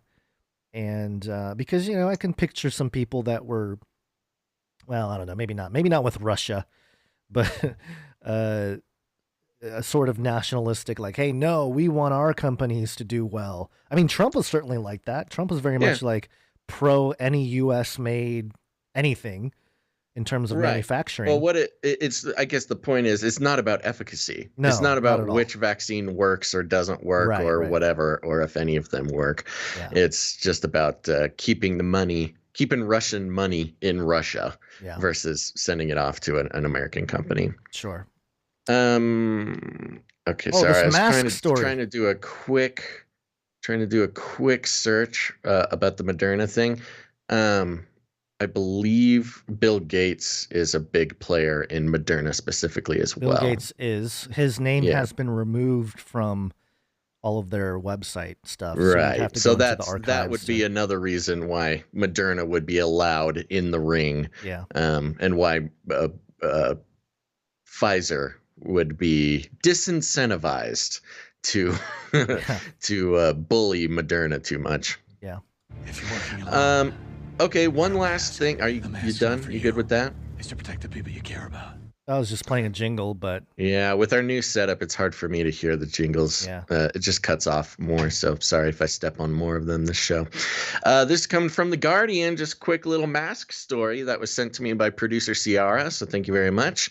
The headline, this is from, theguardian.com. The headline, Texas police handcuff maskless woman who asked, quote, "What are you going to do, arrest me?" An arrest warrant was issued for a woman who refused to wear a mask at a Texas bank, saying to the police officer, "What are you going to do? Arrest me?" This lady's got spunk. Don't mess with the Texas ladies, man. Police issued a warrant for the arrest of Terry Wright, 65, of Grants Pass, Oregon. Oh, she's from Oregon in Texas. Interesting. The incident on Thursday at a Bank of America in Galveston was captured by the officer's body camera, the Galveston County Daily News reported. Police said they had obtained an arrest warrant on resisting arrest and criminal trespassing charges. More about that in a second. Greg Abbott, the Texas governor, has ended statewide orders requiring people to wear face masks in public places, declaring businesses should decide for themselves what COVID-19 precautions to take place on their properties. Many businesses have kept their own mask rules in place. Police said bank managers, blah, blah, blah. They got her. So I found this very fascinating, not just because somebody got arrested for not wearing a mask in Texas, although that's its own interesting part of the story, but especially because this happened in Texas. There's an interesting connection to the gun conversation. Of course, Texas is known for its relatively free relatively free gun laws. And for those who aren't familiar, the charges brought against this woman, resisting arrest and criminal charges, might ring a bell for you, because in states like Texas and depending on licensing, other places like Oregon, Nevada, there's a whole handful of states where you can carry a gun anywhere, literally anywhere. You can bring it to a mall, you can carry it in a bank, you can carry it in a movie theater, you can everywhere except for government buildings, you can carry a gun. Now, a company can put up a sign that says no guns allowed, but that sign is not legally binding. So, if your bank has a little sign that says no guns allowed here, don't even think about it, you can still bring a gun into the building and it's not illegal. But if somebody in the bank says, "Hey, please leave. We don't want you to have a gun in here," you must leave. And if you don't leave, you don't get charged with anything relating to the gun, but you do get charged with trespassing. And that's kind of the big connection that I saw with this story, which is these masks, or these mask laws in Texas right now, are being treated similar to gun laws, which I thought is an interesting connection, especially considering the sort of social paradigm where, the same people who would refuse to wear a mask are probably the same people carrying guns, at least in the eyes of the mainstream or the over socialized. And so, yeah, I don't know. I just thought it was a very interesting connection that it's opposite. It's kind of moving in the opposite direction, where if you don't have a mask, you can get busted for trespassing. Similar to the fact that if you do have a gun, you don't get in trouble for having a gun, much like you won't get in trouble specifically for not having a mask. But they use these little workarounds with trespassing laws in order to give a little bit of power to private institutions. And the fact that it's happening in Texas is a very interesting messaging to the rest of the states, who both have a little bit more lax gun laws and are not requiring masks. So interesting connection. That's it. Not much else to say. Yeah, I mean, when it comes to the guns, I can see a little bit more of a immediate application for a private business being like, hey, we don't feel comfortable with you having a gun in here. We get that it's, you can open carry, but we just personally, as a private business, feel uncomfortable. Please go outside, or we'll nail you for trespassing. Yeah, I understand that. The mask, though. Well, that's the funny. There's a couple of funny parts about it, which is it happened in a bank, which of course, it's hilarious. Before COVID, if you wore a mask in a bank, you'd get arrested. Yeah. Now you have to wear a mask in a bank or you get arrested. And the connection between wearing a mask in a bank and carrying a gun is hilarious. Yeah, it's topsy-turvy world, man. It's just so bizarre, and I don't know if it doesn't help when these this woman kind of starts mocking the whole thing. Yeah, Like, I didn't understand watch the video. her sentiment. It doesn't look like it would put her in a good light. No, and I think obviously a lot of us here are in agreement with her premise. Mm-hmm. But when she calls them. What did she call them? She called them sheep or something like that. Yeah. It's just not a good look. It's just another piece of, useful propaganda against people who don't wear a mask. And that's the unfortunate part about it. If you're out there and you're a staunch anti-masker and you're getting in situations like this, always consider how it might look on the internet, the things that you say. Yeah. Yeah. She says it's police brutality, which... It's not really police brutality, but she's pretty. The guy's being pretty rough with her. Yeah. Yeah. I mean, it's not cool for and then sure. She says, "Wow, what a bunch of sheep." I mean, I might say the same thing if they were trying to get put handcuffs on me. Yeah. I mean, there's a certain if you had a bad night's sleep, you get a. People don't consider that enough. If the time changes, and you're stuck in a time portal, and you're supposed to hop online with the co-host at like 9:30, 10 a.m. 9:30, yeah. And it's 12:30, and you're still snoozing. I know people just don't understand. Those temporal relations can really cause trouble. Speaking of temporal relations, Gons, I think we should take a break. Let's do it. It's break time. Come on, take a break. Okay, folks, we're going to take a quick break, but don't go anywhere, because after the break, we're checking back in with deep fakes and a mother update. Oh, and the of course, story is insanity. But go ahead. Sorry.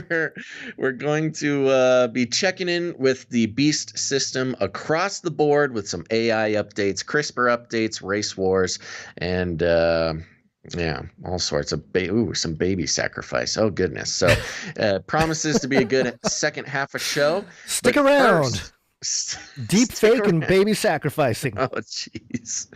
So stick around. But first, we want to thank some of our producers of this episode of Canary Cry News Talk, episode 312. And if you're new to the show, that's right, I did say producers, because we are on the value for value model. You may notice no ad reads, no affiliate codes, no nothing, because all corporate sponsorship is a form of censorship. We know this. As the nephew of Sigmund Freud, Edward Bernays said, he's the godfather of advertising in the mid-20th century. Oh, he just had a lot to say about how advertising is mind control, and the average man needs an elite man at the top to tell them what to think about the world and how to respond to it. Create needs and then fill them. It's all connected with the Hegelian dialectic as well. And not to mention that Facebook, Google, all the big evil companies that we complain about, 99% of their profits and revenue come from advertising. So it only stands to reason that participating in the advertising industry is totally against everything we stand for on this show. It's not very good for our wallets or bank account, but at least we can sleep at night. And so that's why we're on the value for value model, which does not commoditize your attention and your trust that you may put into the show. Instead, you get a chance to participate in the propagation of the show. And that's the truth. We cannot produce the show without our producers. And that's exactly what you are, because this is the real world, folks. This isn't some internet playground version of real life. This is real life. And so if you help produce the show, whether that's with your time, talent, or treasure, you are a producer of the show. It's a real title. You can put it on your LinkedIn, put it on your resume, give them our email. We will vouch for you, baby. So those of you who are watching live, and even if you're not watching live, please go ahead and thank a producer today, because they are the reason that you are able to listen to this episode.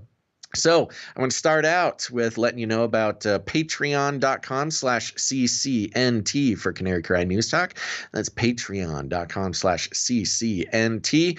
And Gons, get the alarm ready. We have one new Patreon producer, and I want to thank our brand new producer Carla. Thank you, producer Carla. Thank you very much, producer Carla. Couldn't do without you. Okay, now here's the thing, folks. If you don't like Patreon, that is okay. We support you. That's why we have canarycryradio.com/support. canarycryradio.com/support.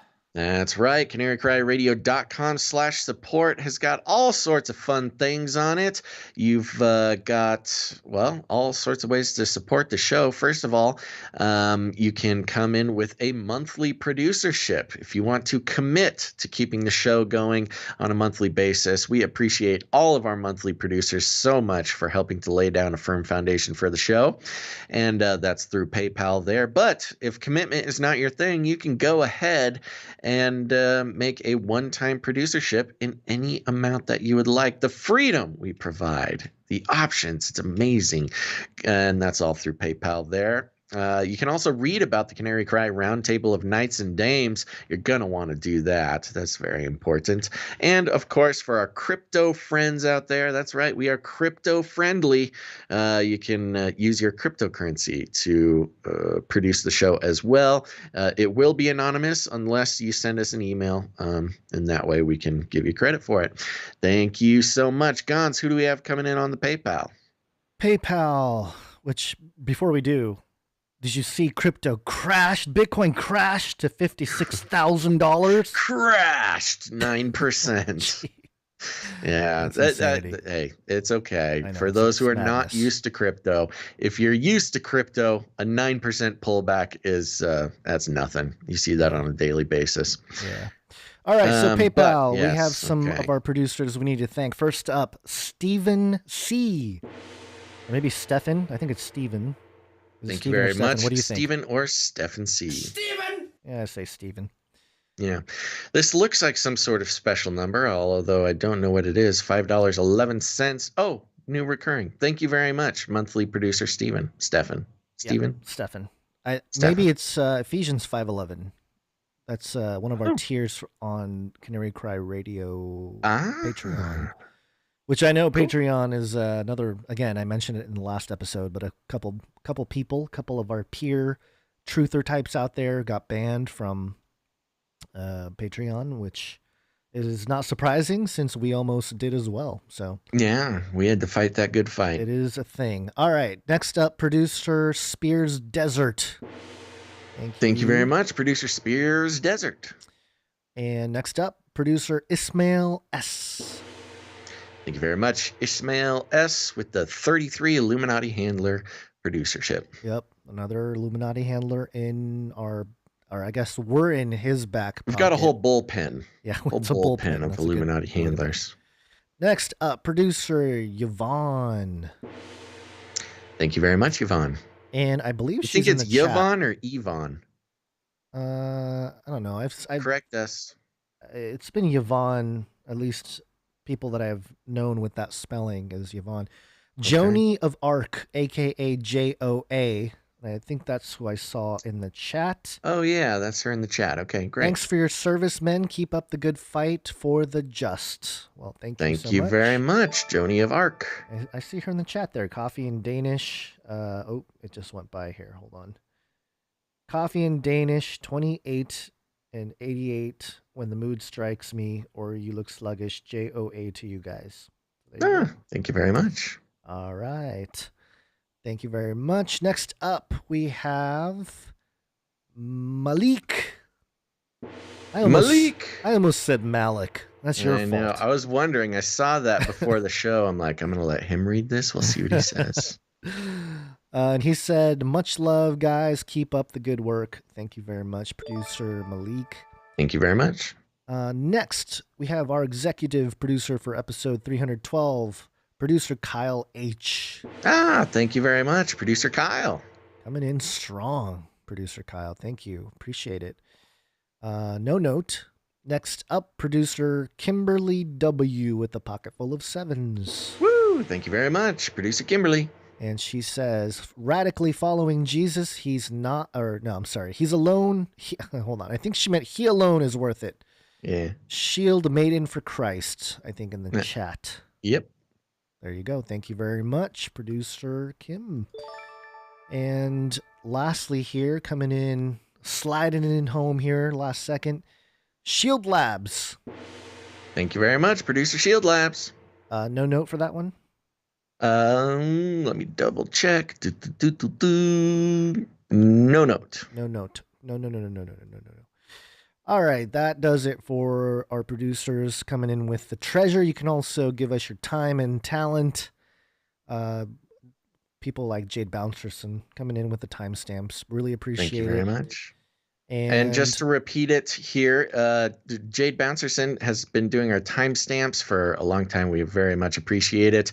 Timestamps, if you're over on YouTube, whether you're if you're coming in after the live broadcast, you'll notice either a pinned comment or in the description section, there will be timestamps that will be able to lead you to jump around, listen to different topics without having to listen to the whole show. Very valuable, especially for people who don't have 3 hours to kill.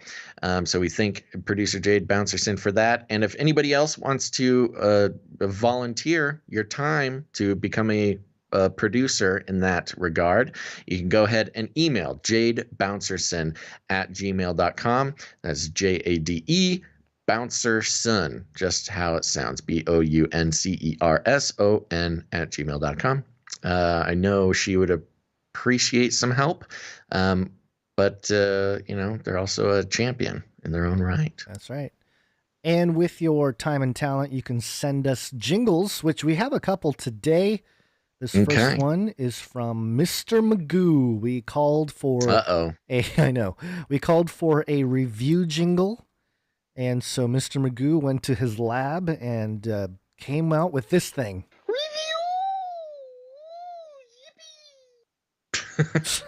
Every time we read a review. Every time. Okay, you certainly got a style, Mr. Magoo. Thank you so much. Look, Mr. Magoo, you've got a great style. You almost always answer the call when we ask for a review, and we're very grateful for that. Jingle. And what did I say? You said review, didn't I? Weird. For a jingle. You. Mind controlled you. I know. So maybe we can tweak it a little bit, Gons. Put a beat under that, make it a collab, something like that. Or an explosion underneath or something. Something. Yeah, I'll figure Very it out. good. Thank you, producer Magoo. Yeah, thank you for that. And we got a couple from Sergey. Producer Sergey sent us this triggered ISO. I take a shower, I'm triggered. I get in the car, I'm triggered. That's a tough one. life. If you're that triggered all the time, man. Yeah. Well, must you be know, rough. that's it's unfortunately kind of the norm nowadays for a lot of people. Yeah, the normies are just triggered just when they wake up. They're like, "Oh, I'm breathing, I'm triggered." Producer Sergey also sent us this one here. Your parents would be very ashamed. Little parents would be ashamed. Is that for us to shame people with? Yeah, he suggested we use it when people in the chat are not being nice. Oh, okay. A little bit of chat shame. Chat shame, a little watch something out for chat. our toolbox of jingles and ISOs. So thank you for equipping that. us to fight off the nasty madness that can come through the chat sometimes. Yeah, don't use the block function. That would be too convenient. Just drop I the love chat it. shame. I love to wield the power of the block function. and you know, there's a couple moments in the past couple episodes where I've definitely had to block some people. And I mean, just to be clear, the fact of the matter is I do not negotiate with terrorists. I will wield that block function so quickly. It's just like if it was like Bush after 9/11. Watch out. Give me a reason. Wow. Okay. That's comparing yourself to Bush Jr. That's a kind of a new low for you, I would say. Well, you know, I was talking to somebody recently about the Bush era directly following 9/11. Okay, so before Patriot Act, you know, before things got weird, before things really went downhill. I was having a conversation with somebody about how directly after 9/11 there was unmatched bipartisan support for President Bush. You know, it doesn't matter if you're a Democrat or Republican, whatever. Yeah. We got to go get the terrorists. And even on the liberal side, on the Democrat side, and this person I was talking with is a registered Democrat, you know, they said, yeah, no, even Democrats, we would not let each other say something nasty about Bush directly after 9/11. It was a strange moment of unity. And of course, we know that that's manufactured. It's meant that way. And so, yeah, there you go. Why am I talking about this? I have no clue. Oh, he was just free to make any moves he wants because he had the mix between trauma and bipartisanship is a poisonous combination in American politics. You mix trauma with bipartisanship and nasty. That's where you get the Patriot Act. That's where you get, you know, some nasty COVID relief stuff. So, yeah, there you go. If you want to know, you want to mess with me in the chat, just imagine Bush right after 9/11 having a free pass to do whatever he wants. Excellent. I'm reminded of a Bill Burr joke. He talks about how Bush Jr. can't even pronounce terror. He says terror. Or nuclear. I do have that in common with Bush Jr. as well. My inability to distinguish between nuclear and nuclear. But you can duck a shoe coming at you just as well. Oh, yeah, try it. That's enough killing time here. I don't even know how we got on that little sidetrack. We're thanking people, Basil. Rabbit trail after rabbit trail. Okay, so jingles and ISOs. Thank you, Mr. Magoo. Thank you, producer Sergey. And we have some art to share with you. One art, please. This first one is from producer Christine, I believe. And this one slipped by us in the last episode. We apologize about that. A few episodes. This has slipped by for a few episodes. Oh, wow. And while I'm interrupting, I do have to give a shout out to Runk Smash in the chat who said 7-Eleven is a part-time job. Like 9/11 is an inside job. Oh. Yeah, it's pretty good. All right, let's get back to the art. Appreciate it. Okay. Do you want to describe what's going on here? Oh, yes. Okay. So this is, there's a lot going on here. So bear with me here. We've got an Uncle Sam type figure with some devil horns and a devil tail. Huh? He looks like a goat. like a goat version of not greatest of all time, the actual animal goat. Oh, interesting. Yeah, okay.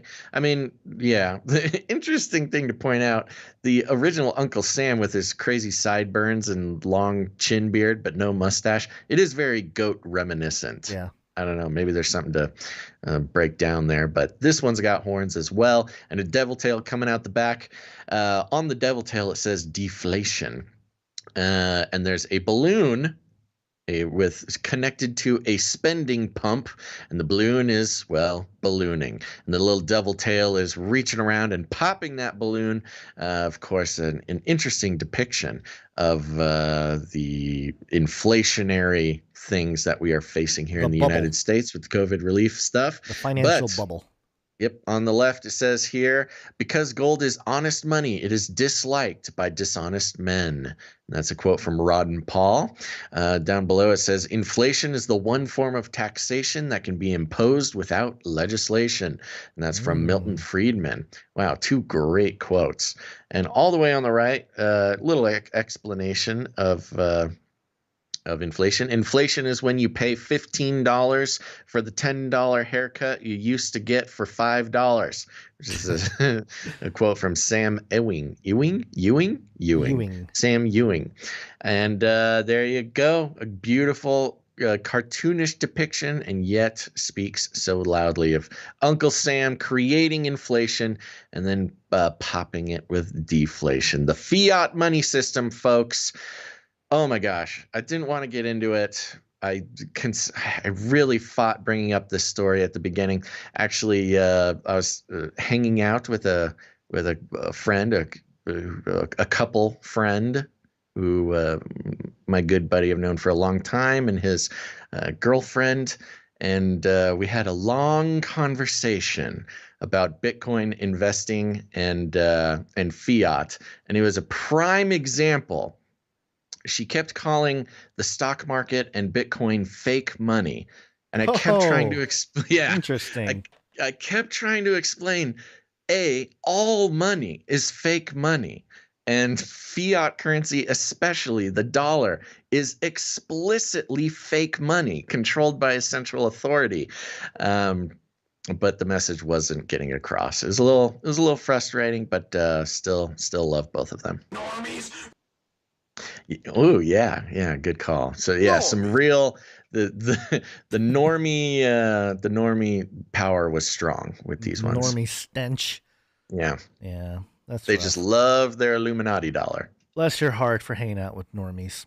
I know it's not much, but it's a honest full-time work. job. Yeah. Next up, so thank you for that, Christine. It's a very informative piece, I would say. Maybe show the normie friend this illustration to get an idea. Oh yeah, I'm sure they would love that. Next up, we have a couple pieces from the Hungarian. Okay, we got our Hungarian back in the house. Yeah, he signed off on his message as the Hungry Hungarian. So we'll go with that. This first one is the space reptilian pope on the lake of fire. Ooh, and that's what it is. It's a That's reptilian exactly what pope. it is. A sort of monstrous lizard dragon person in a pope hat, just wandering amongst the flames. Up to his neck in flames. So very good to see space pope reptilian on fire. Next one is, I believe this is an image of the pope. And it says here that I do not believe that the Pope is a reptilian, but I made the drawing anyway. Well, that was from the first one. And then the Canary Cry sketch includes what does it say here? Was this from the last one? Okay, I'm confused now because it says here, I think, however, he's doing a very good job being a false prophet-like person. The Canary Cry sketch includes the face like the sun logo. And I'm trying to see where, maybe, is he talking about this one with the face like the sun logo?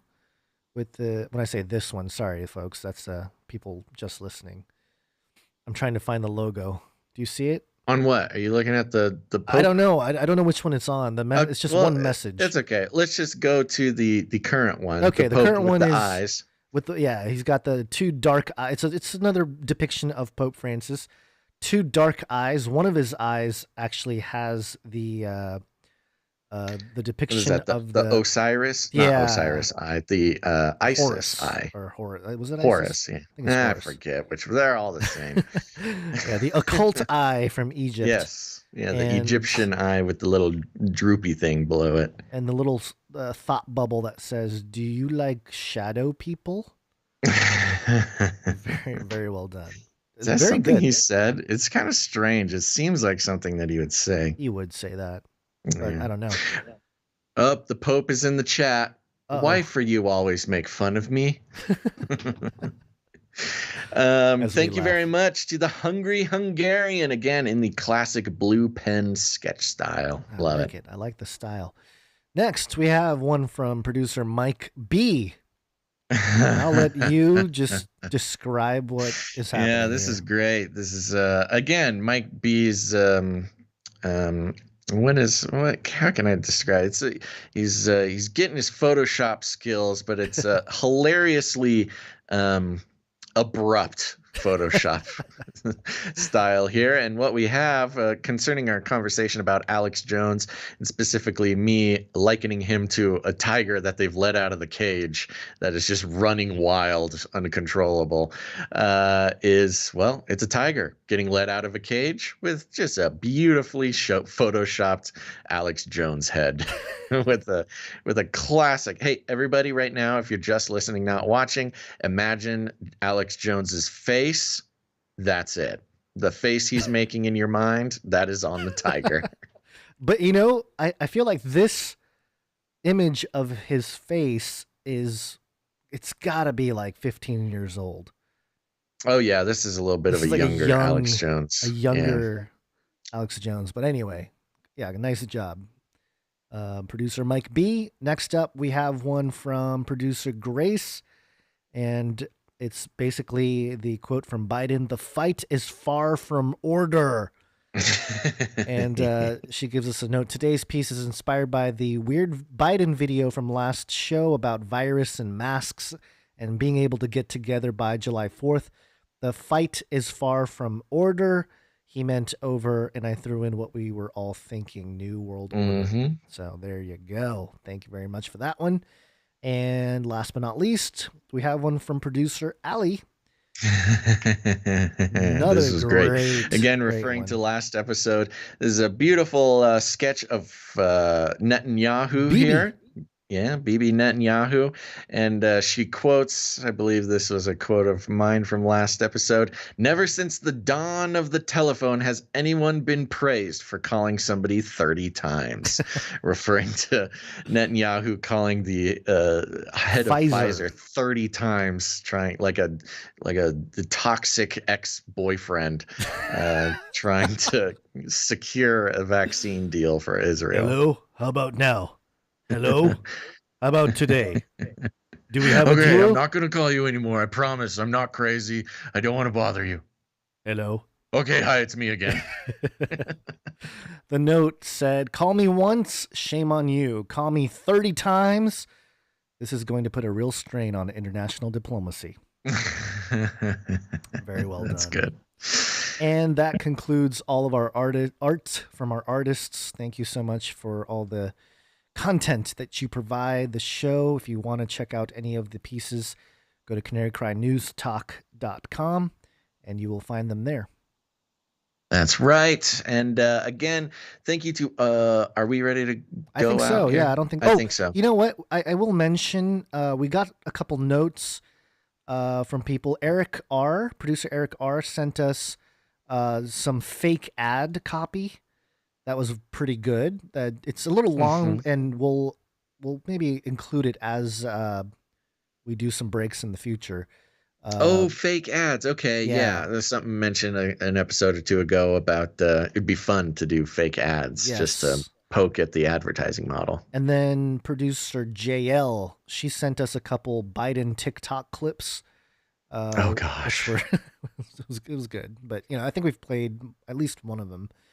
Yeah. And then there was one more producer I wanted to thank. I don't want to forget people here. Oh, Subtle Kane also sent us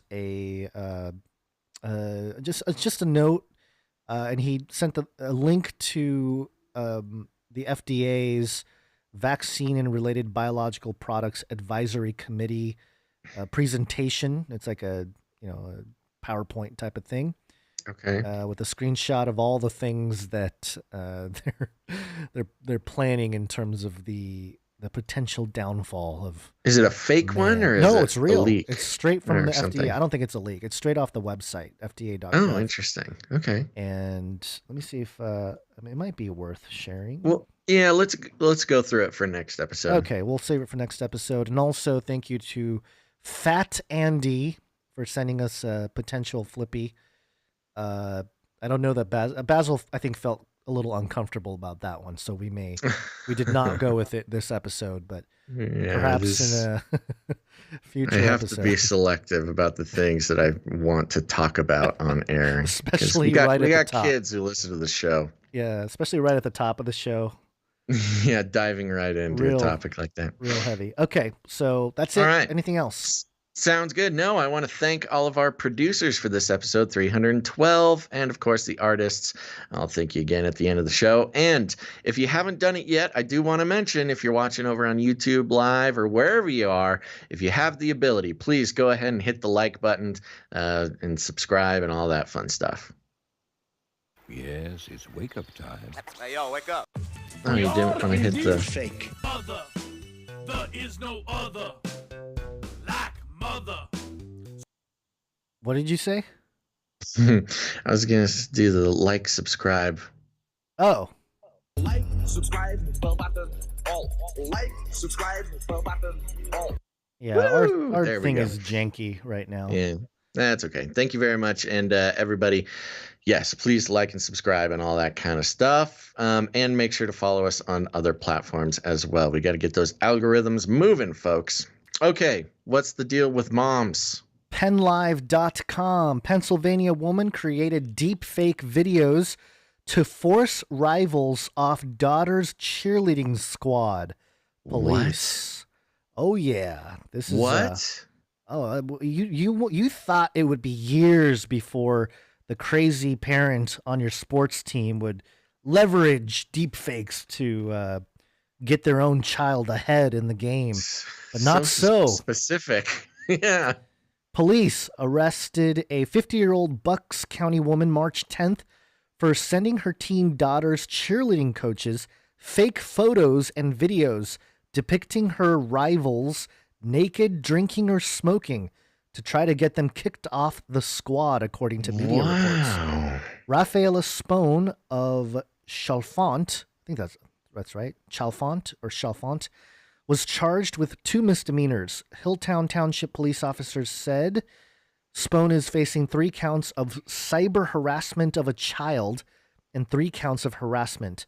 An investigation last year led officers to discover that Spone had sent harassing text messages directly to the teenagers as well, police said. Ooh, this woman. As the investigation continued, more teenagers came forward who were all part of a traveling cheerleading group, Victory Vipers. Cool name. Yeah, based in the Doylestown area. And for those watching, there's a mugshot of Rafaela Spone. Yeah, Quote, she Spone, really did up her makeup for this mugshot. It's a deep fake. Quote, Spone last year created the doctored images of at least 3 members, according to the affidavit. There were no indications that Spone's daughter knew what her mother was doing. The teenagers told officers Spone sent them, quote, manipulated images and in an anonymous, oh my gosh. That echo is really messing with me when I try to say words like anonymous. And in an anonymous message said that Spone, quote, urged them to kill themselves. Oh my gosh. That's the line. Bucks County District Attorney Matt Weintraub told the Philadelphia Inquirer. Hilltown police were contacted by one of the teenagers' parents in July, and then 2 more families came forward with a similar account.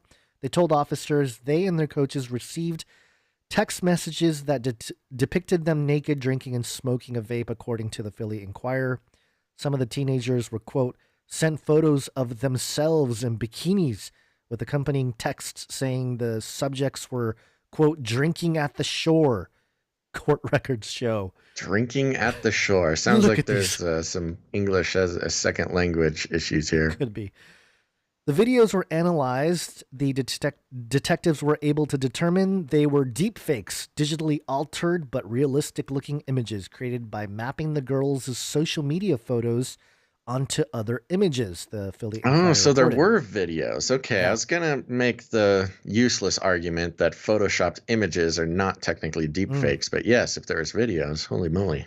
Officers were able to execute multiple search warrants that allowed them to trace the text messages back to Spone's IP address and then her cell phone, police said. She obviously doesn't know how to use a VPN. Yeah, well, that's the crazy thing. She's like, I could use a deep fake, but VPN. Yeah, this mom knew to get deep, whether she created them or maybe paid somebody online or something to make them. But yes, did not know to use a VPN. Is there a Fiverr, like, deep fake guy? Probably make a lot of money. That's a really good question. Let me check on that while you finish the story. George Rattel told the Philly Inquirer, quote, he believes the harassment was triggered after he and his wife told his daughter to stop hanging out with Spones' daughter due to concern over the girl's behavior. Quote, I don't know what would push her to this point, Rattel said. Quote, as a dad, I was pretty upset about it. It's an image put out there of my daughter that is simply not true. Yeah. Spone was released on the condition that she appear at a preliminary hearing on March 30th. So there you go. I mean, we're really living in the dystopia of the future. Yeah, that's crazy. Bad mix it's so ubiquitous and so easy either to do or get done that something as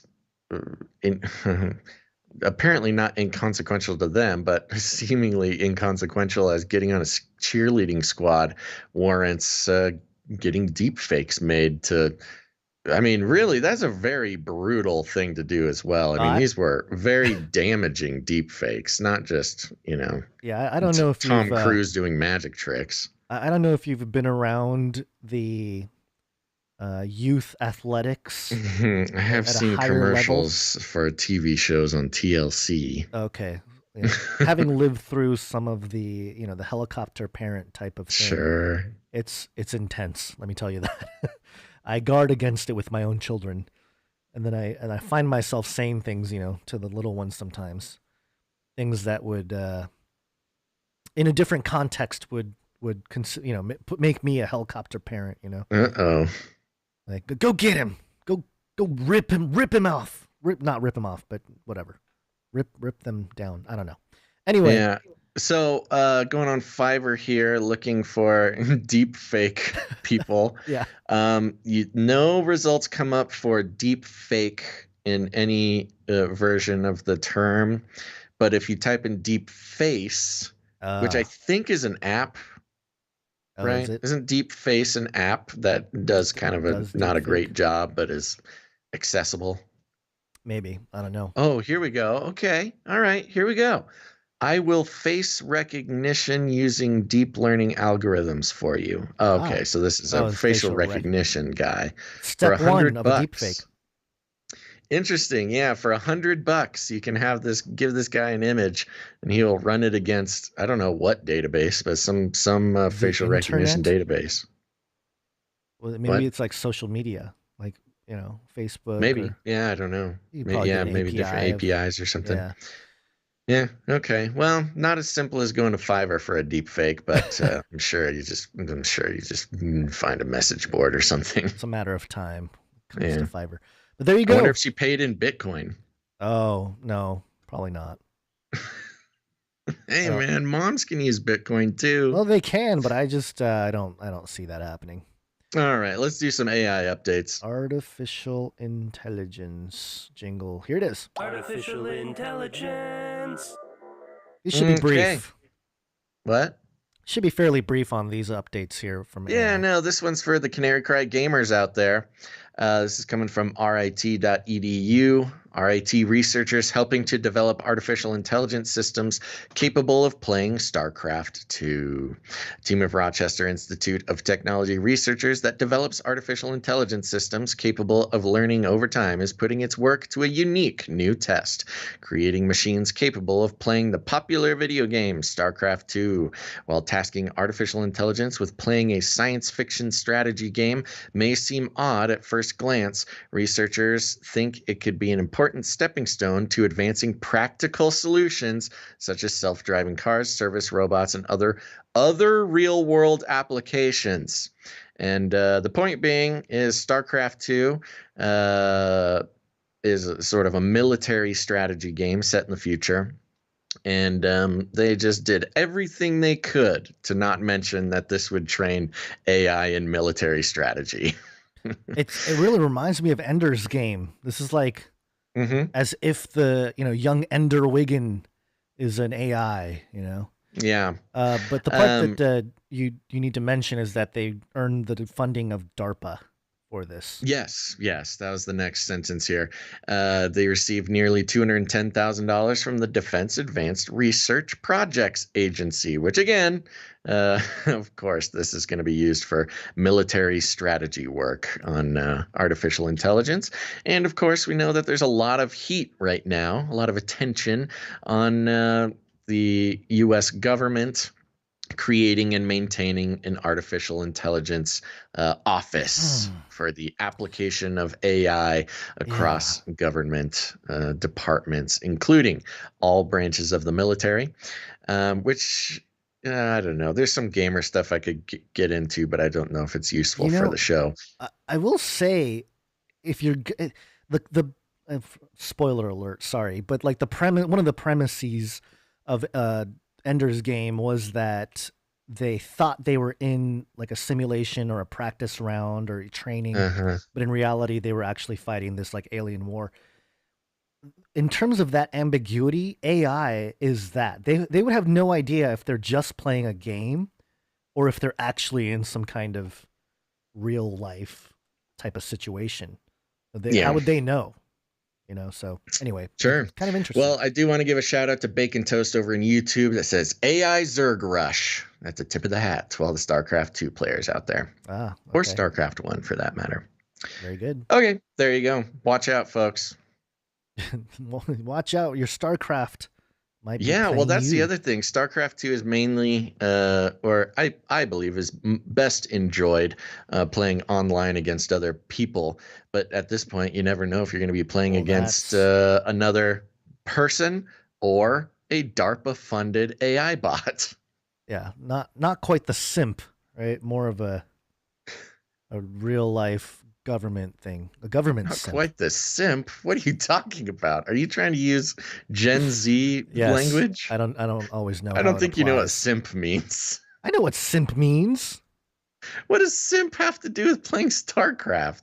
Oh, maybe not anything to do with StarCraft. Anyway, let's move on. Moving on. Algemeiner.com. Israeli platform brings female intuition to artificial intelligence. Oh, good. Good. On the heels of International Women's Day, Intel Israel and Supersonus are developing an artificial intelligence platform termed AI for Women. Real creative. Which is based on female intuition. This is insulting. After collecting data and advice from thousands of successful and high-achieving women in the public and private sectors, the AI platform aims to gain insight from important tips gleaned from older professional women that can help young women at the beginning of their career paths. As part of the project, Intel has collected thousands of tips from successful Israeli women who have been influential in their sectors and distilled it into an advanced model database of artificial intelligence filled with collective cognitive wisdom. Some of the gathered data has been given by leading figures in Israeli society, such as Yamina MK Ultra. I'm sorry, it's Yamina MK. And former Ministry of Justice Ayelet Shaked, former columnist Emily, and then it just lists a bunch of famous women.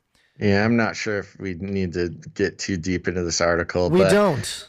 you But, know, this is as insulting, I think. I don't know. I'm not a woman. I don't know, but I am a little bit I pay attention to these things.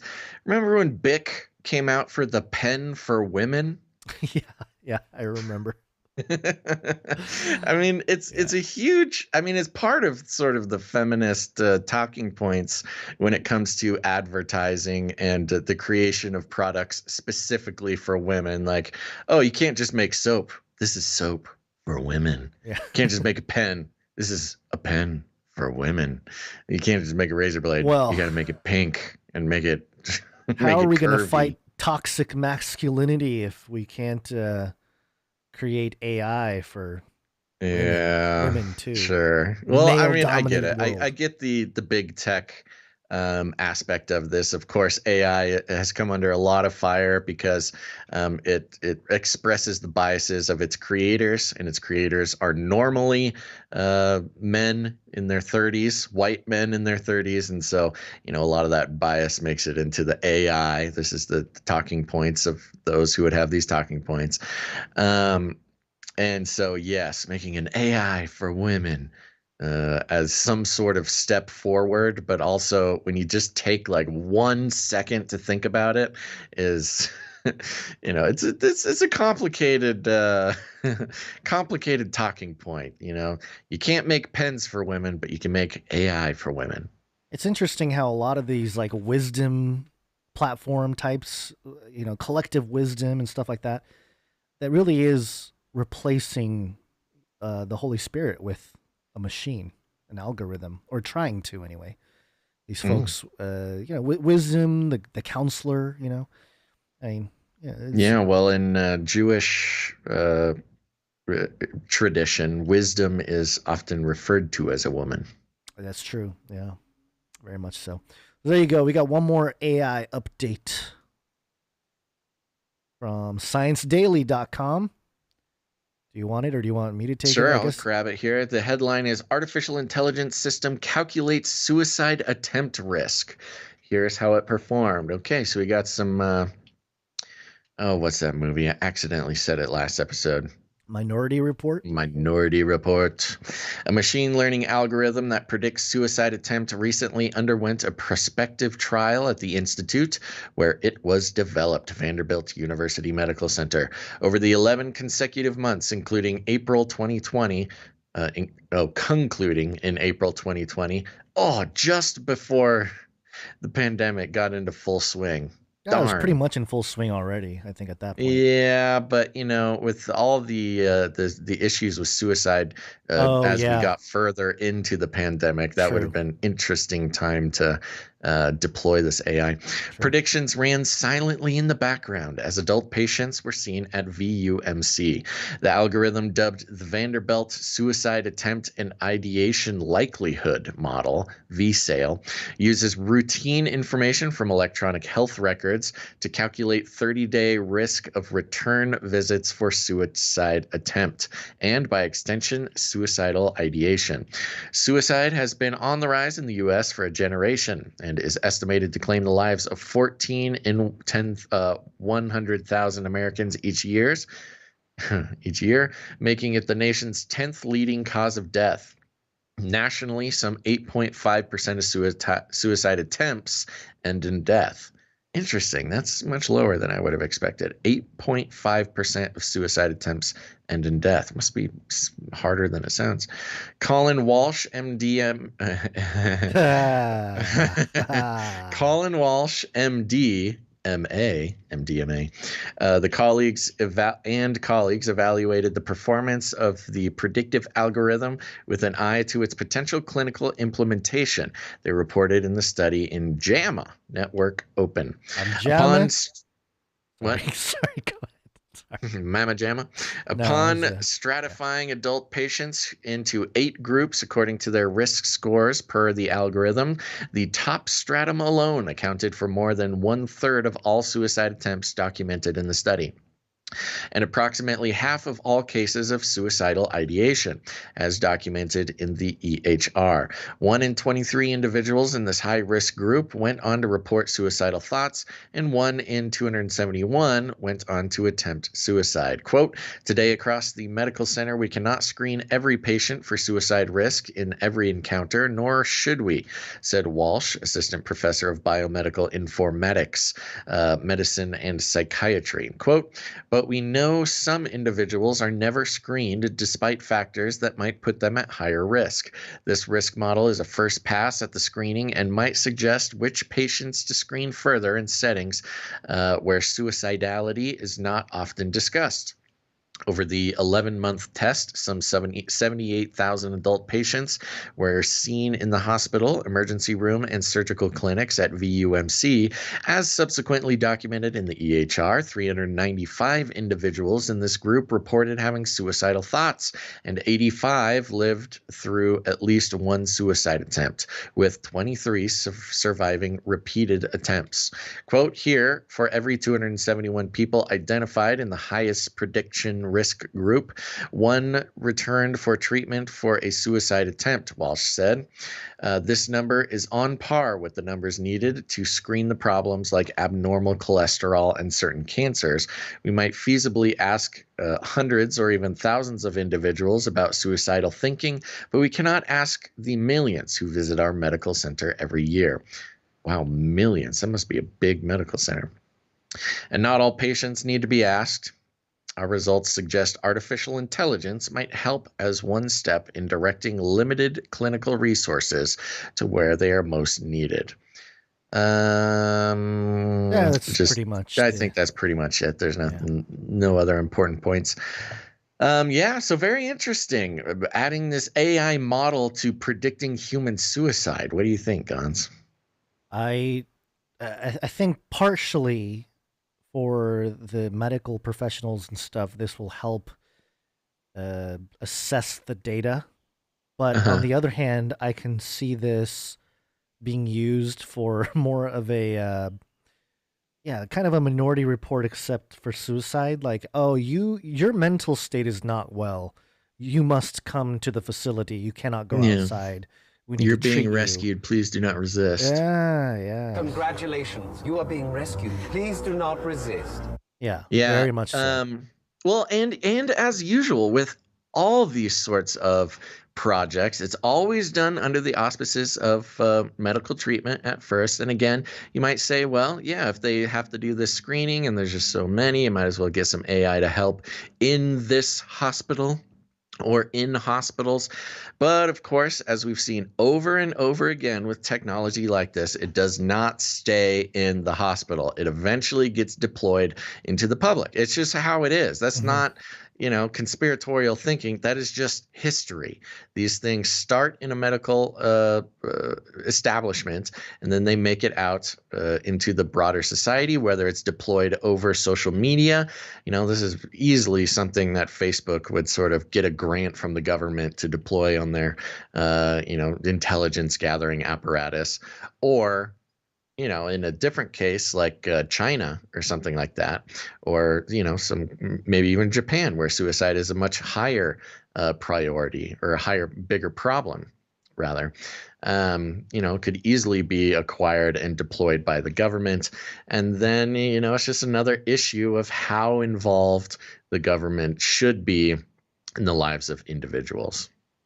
Yeah, and I'm hoping it doesn't get to a point where it becomes like an app, Like, hey, hey app, I'm gonna jump off this bridge. Really? Oh, you wouldn't even tell it. It would take all of the data analysis from your private messages, your emails, your social media. It would give you a warning or a threshold thing, like you are in suicidal territory. The altimeter within the phone would sense that you've climbed 1,000 feet up, and would send you a little notification, maybe an advertisement for a therapy app. Might be good in relationships to end arguments.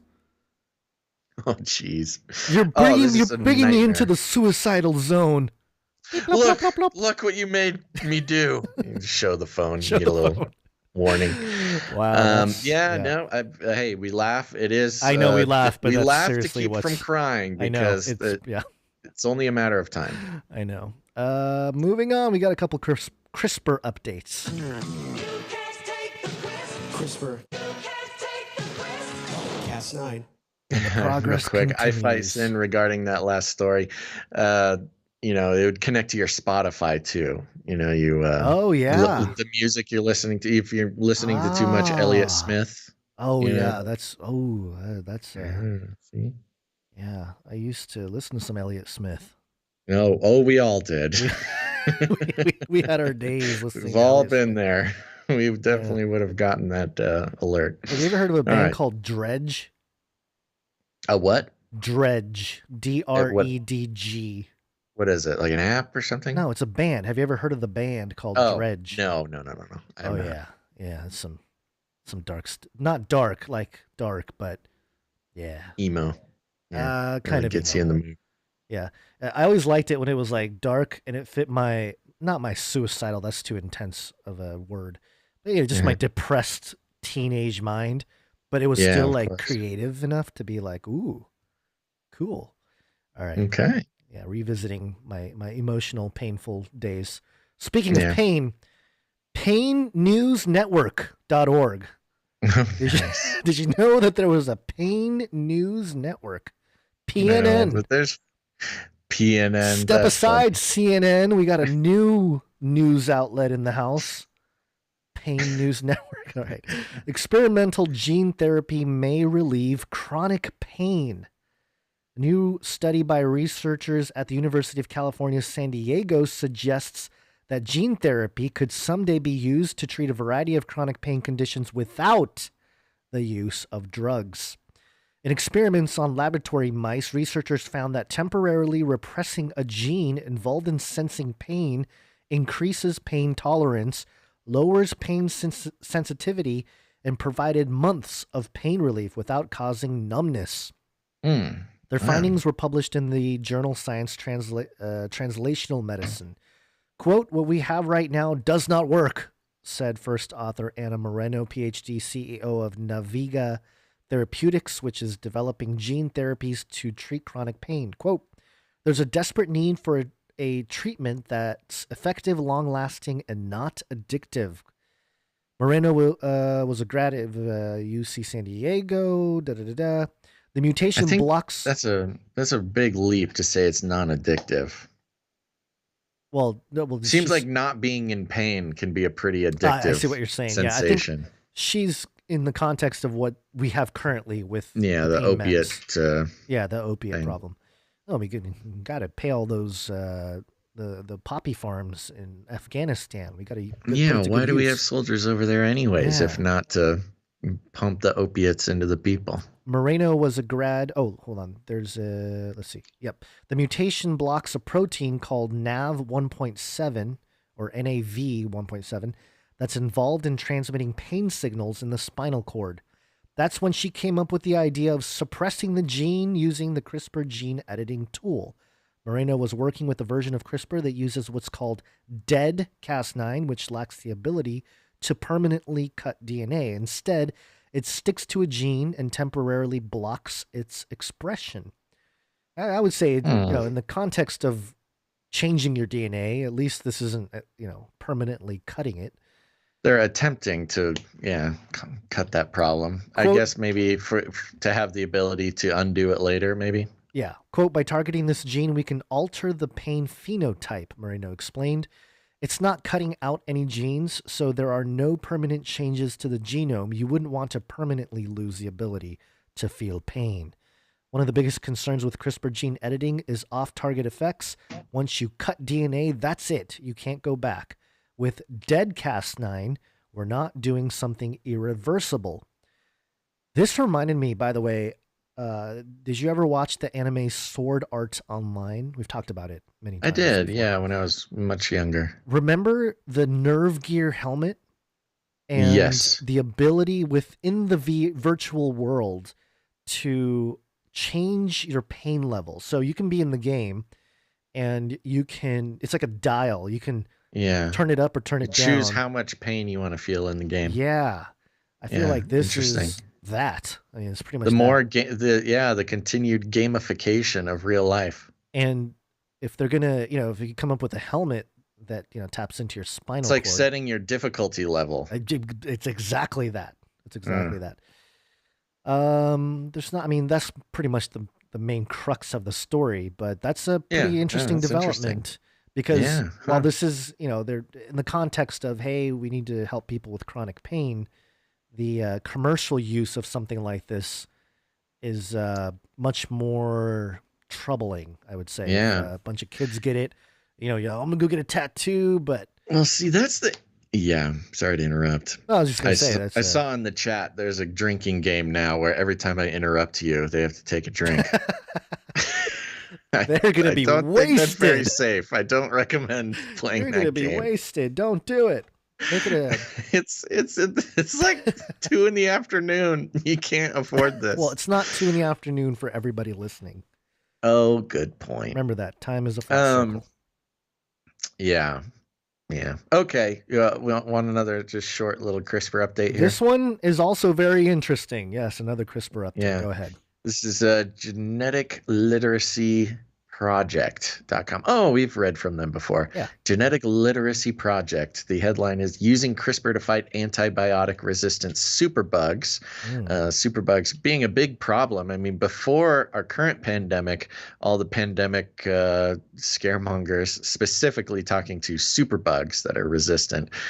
I think this story is the setup for the next level beyond COVID. But go on. Reads like this: antibiotic resistance and the rise of superbugs could result in 10 million deaths each year by 2050, unless this mounting global health crisis can be halted. Currently, at least 23,000 Americans die, there's that 23 again, each year as a direct result of antibiotic-resistant microbes, while an unknown number die from related complication. The development of new antibiotics has become one of the most pressing goals of our time, yet it's not happening quickly enough. The superbugs are winning.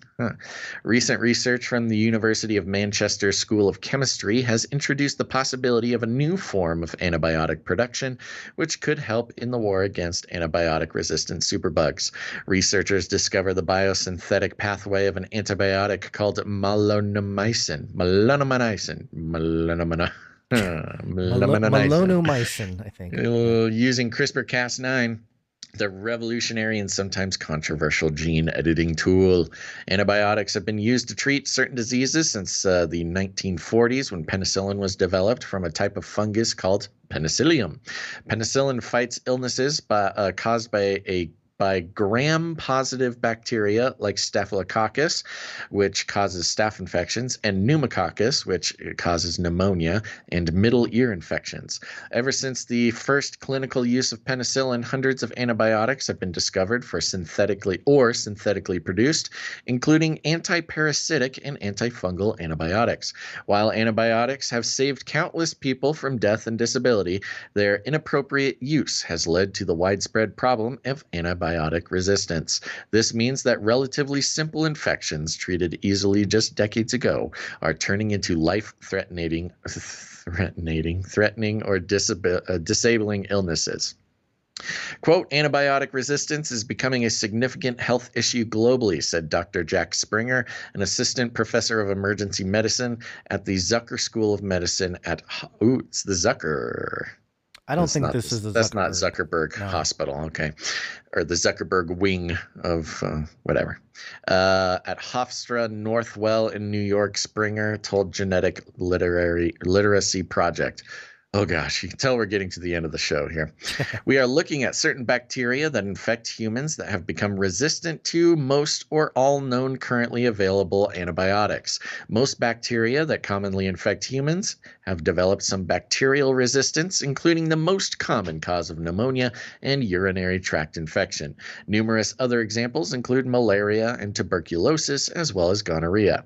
By using a combination of bioinformatics, in vitro experiments, and CRISPR-Cas9 gene editing, researchers at the University of Manchester, in collaboration with the University of Cambridge, were able to identify the previously unknown biosynthetic pathway of the antibiotic melanonomycin.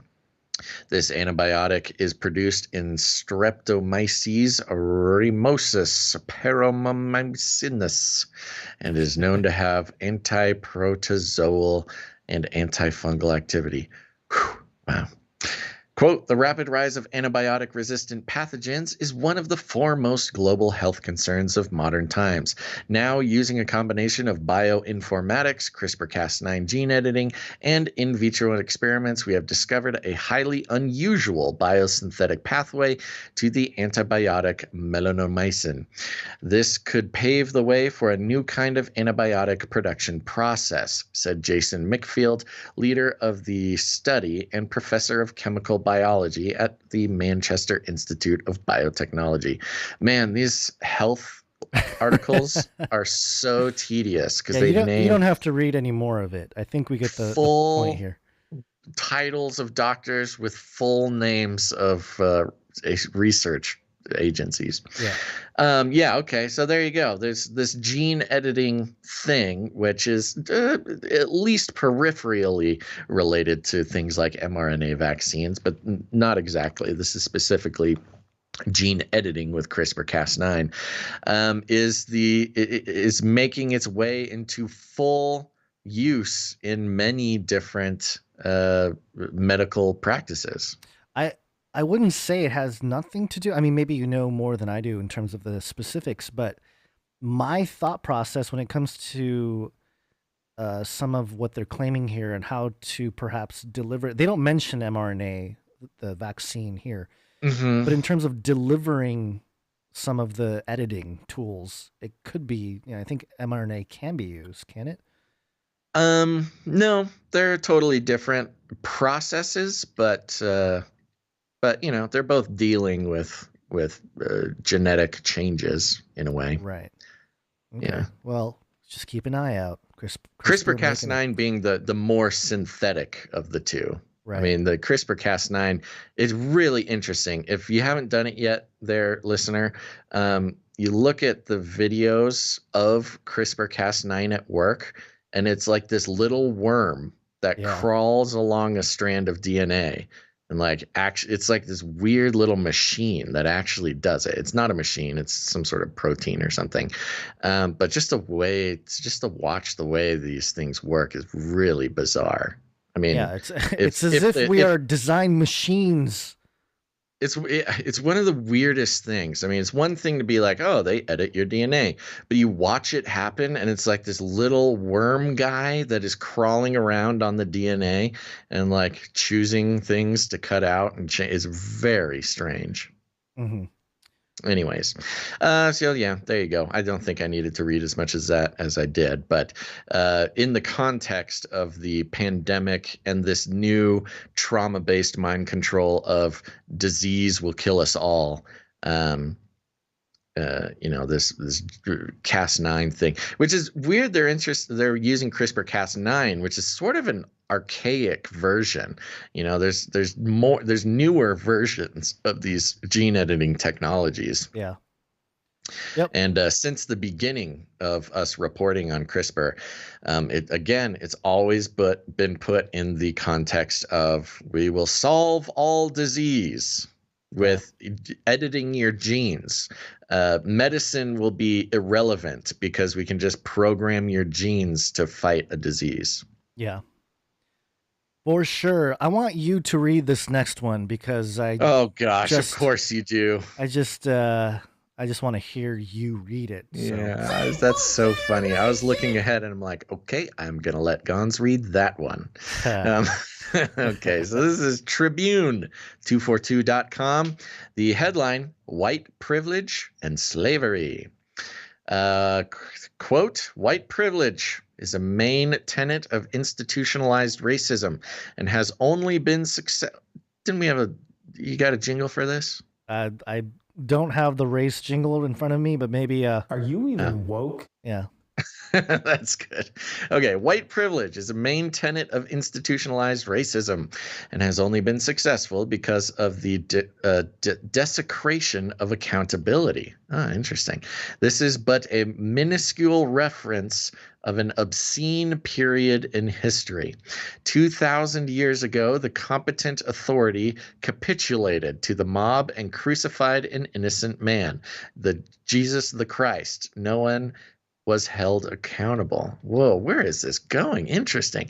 The middle passage of the black slave trade that endured over 400 years, white hogs transported over 12 million blacks from America. Oh, whoa. From Africa. I was trying to, in those first couple sentences, I'm trying to figure out what context, who is the speaker in this thing. And I was like, oh gosh, is Guns making me read some sort of thing that I'm going to get in trouble for? No. White hogs transported over 12 million blacks from Africa. Okay, here we go. The conditions in the belly of the slave ships were so horrific and inhumane that more than 2 million slaves died during the journey. No one was held accountable.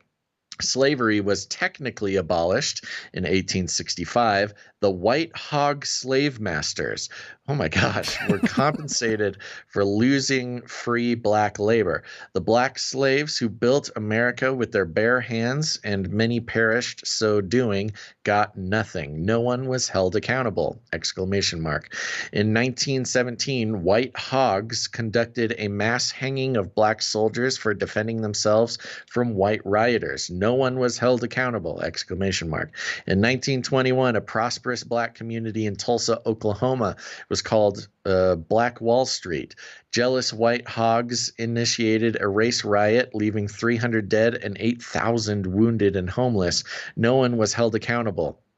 In August 16th, 1937, Annie Hawkins, a former slave, was interviewed. She said, quote, "I never had no white folks that was good to me. We all worked just like dogs and had about half enough to eat and got whipped for everything. No one was held accountable." In 1944, George Stinney was a 14-year-old skinny little black boy. He was framed for the murder of 2 white girls. He was tossed in jail in solitary confinement. His parents were prevented from seeing him. The poor child had no idea why they were terrorizing him, and he was so small they had to sit him on a phone book to fit him in the electric chair. Those depraved white hogs electrocuted this innocent child whose only crime was being black. No one was held accountable. If you want to skip a couple of the paragraphs, you can. Yeah, there are many of them. Let's keep going. Okay. I don't want to be accused of skipping over important history. Another 14-year-old boy whose only crime was being black was Emmett Till. He was accused of offending a white woman in Mississippi in 1955. He was lynched in a most grotesque fashion by white hogs. His murderers were found not guilty by a jury of their white hog peers. After the acquittal, they gleefully admitted to the sickening crime. They were heroes among fellow white hogs. No one was held accountable. In 1932, white hogs with medical degrees subjected unsuspecting black men to a syphilis study for the benefit of white science. No one was held accountable. Wow, there's a lot of them. The Reverend Dr. Martin Luther King was an American civil rights leader, an icon in the black community, a pastor, a consummate orator, a prince of a man, and a martyr. He was despised by the white establishment. The problem? He was black and influential. He was under continuous illegal surveillance by white law enforcement at the highest level. Weird how, you call cops pigs, and in the one time where he's specifically referring to the cops, he doesn't say white hogs.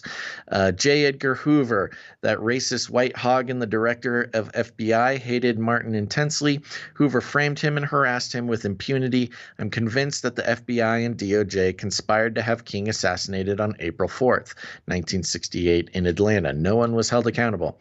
Not only were former slaves denied reparations, but white hogs designed a system called redlining, a discriminatory practice of putting services and finance out of the reach of black people.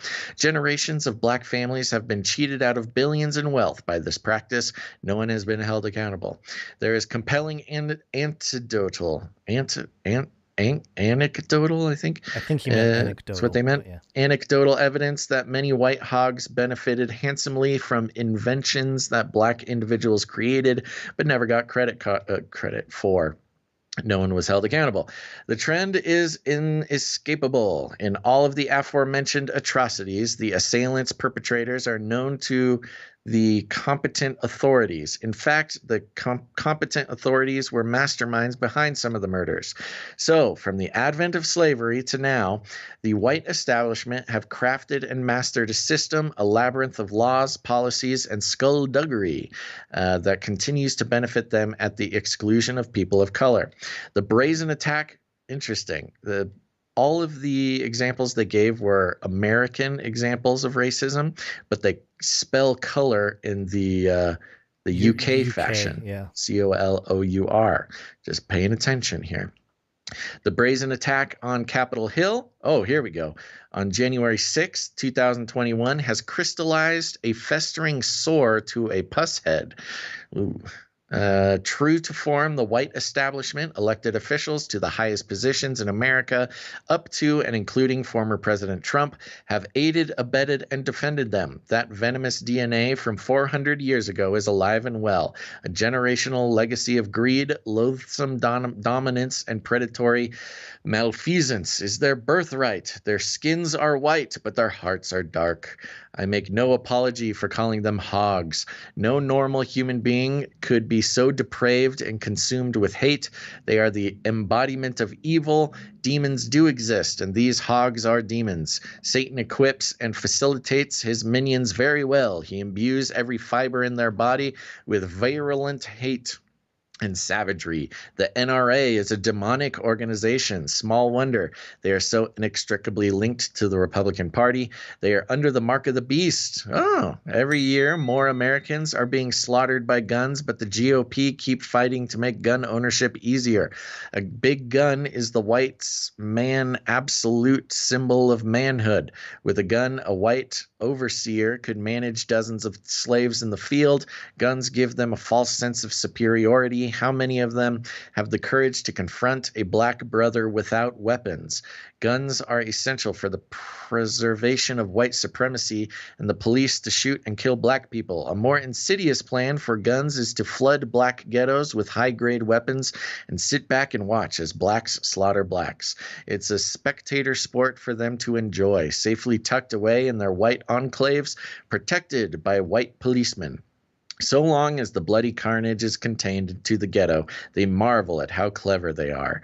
What makes this lack of accountability so egregious is the fact that for hundreds of years the white hogs keep immaculate records. Slavery and slave labor was such a valuable commodity that they were insured, so the records are still available for all to see, but there will never be judicious accountability.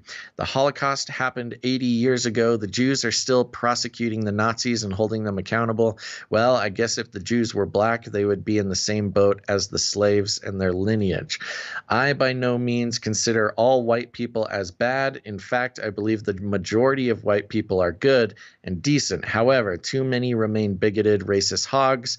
America cannot move forward until systematic racism is reduced from politics in Capitol Hill to the police on the beat.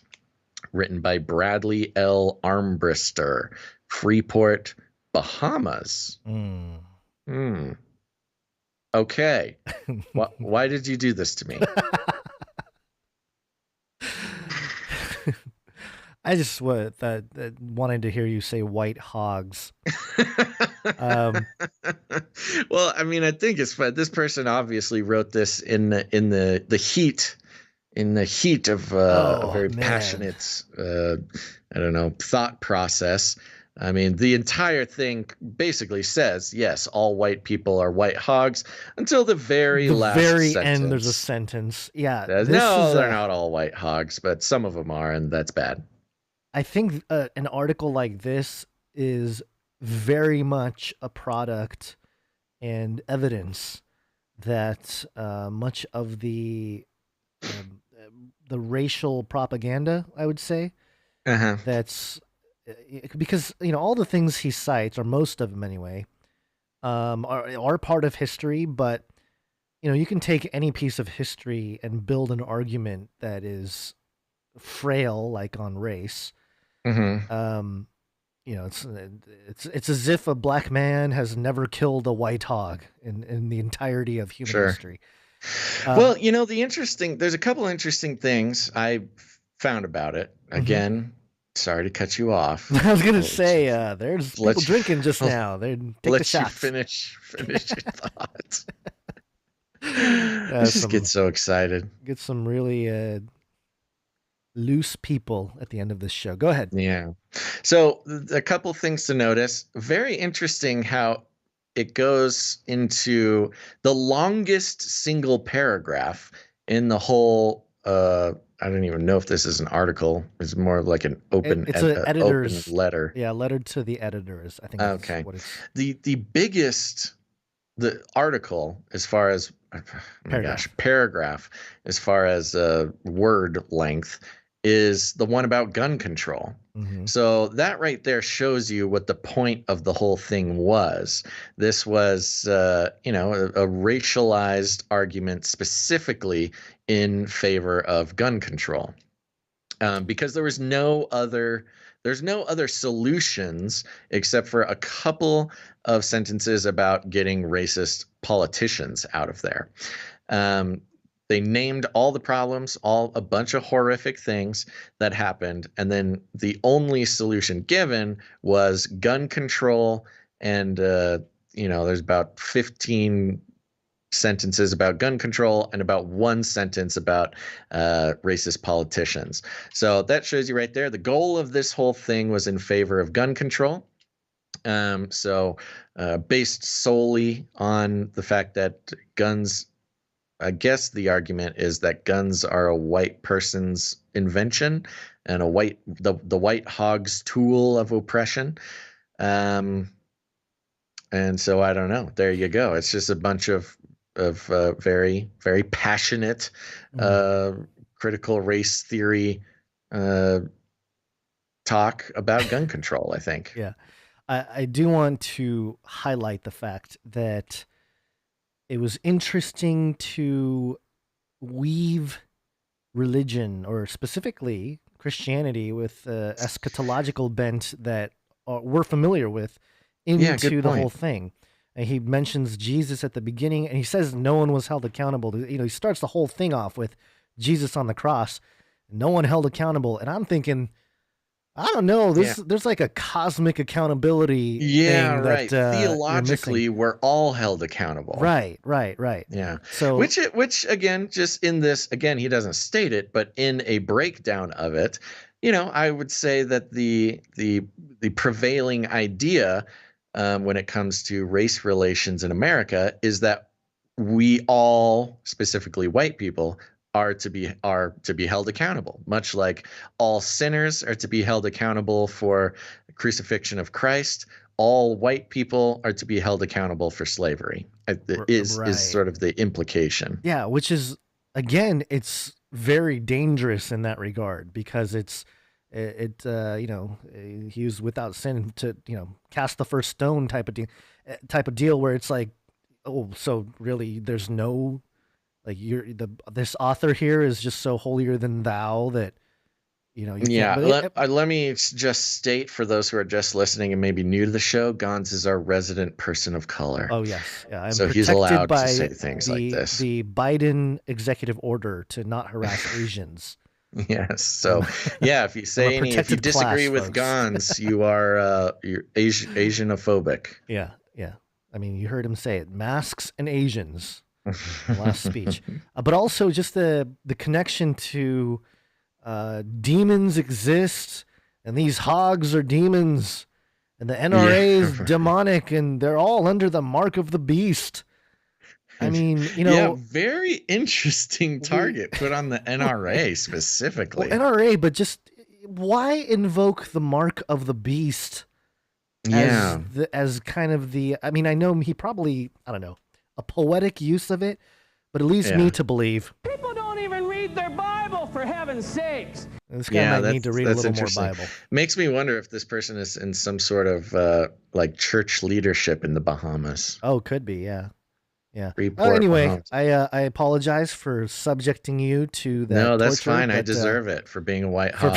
I was gonna say, this is your punishment. He kept saying no one was held accountable. Well, here's one that you can put in the books. Yeah, okay. All right. Well, what do you got to take it? I'm going to do a quick search on this guy, but what do you got to take us out? Oh, you're doing a back research going after him. All right, one more story here. Who this guy is. One more quick story here. This is a sort of a beast system update. Where's my beast system jingle? Oh, no. So many things are wrong today with all of our technology. Speaking of the beast system. There we go. A search for this guy is not coming up with much information, but it looks like it can get a great deal on flights and hotel rates in the Bahamas right now. Maybe he's an AI. He's a resident AI racist from the Bahamas. You know what? Thinking about it, it does have that whole article had a little tinge of just a little AI authorship.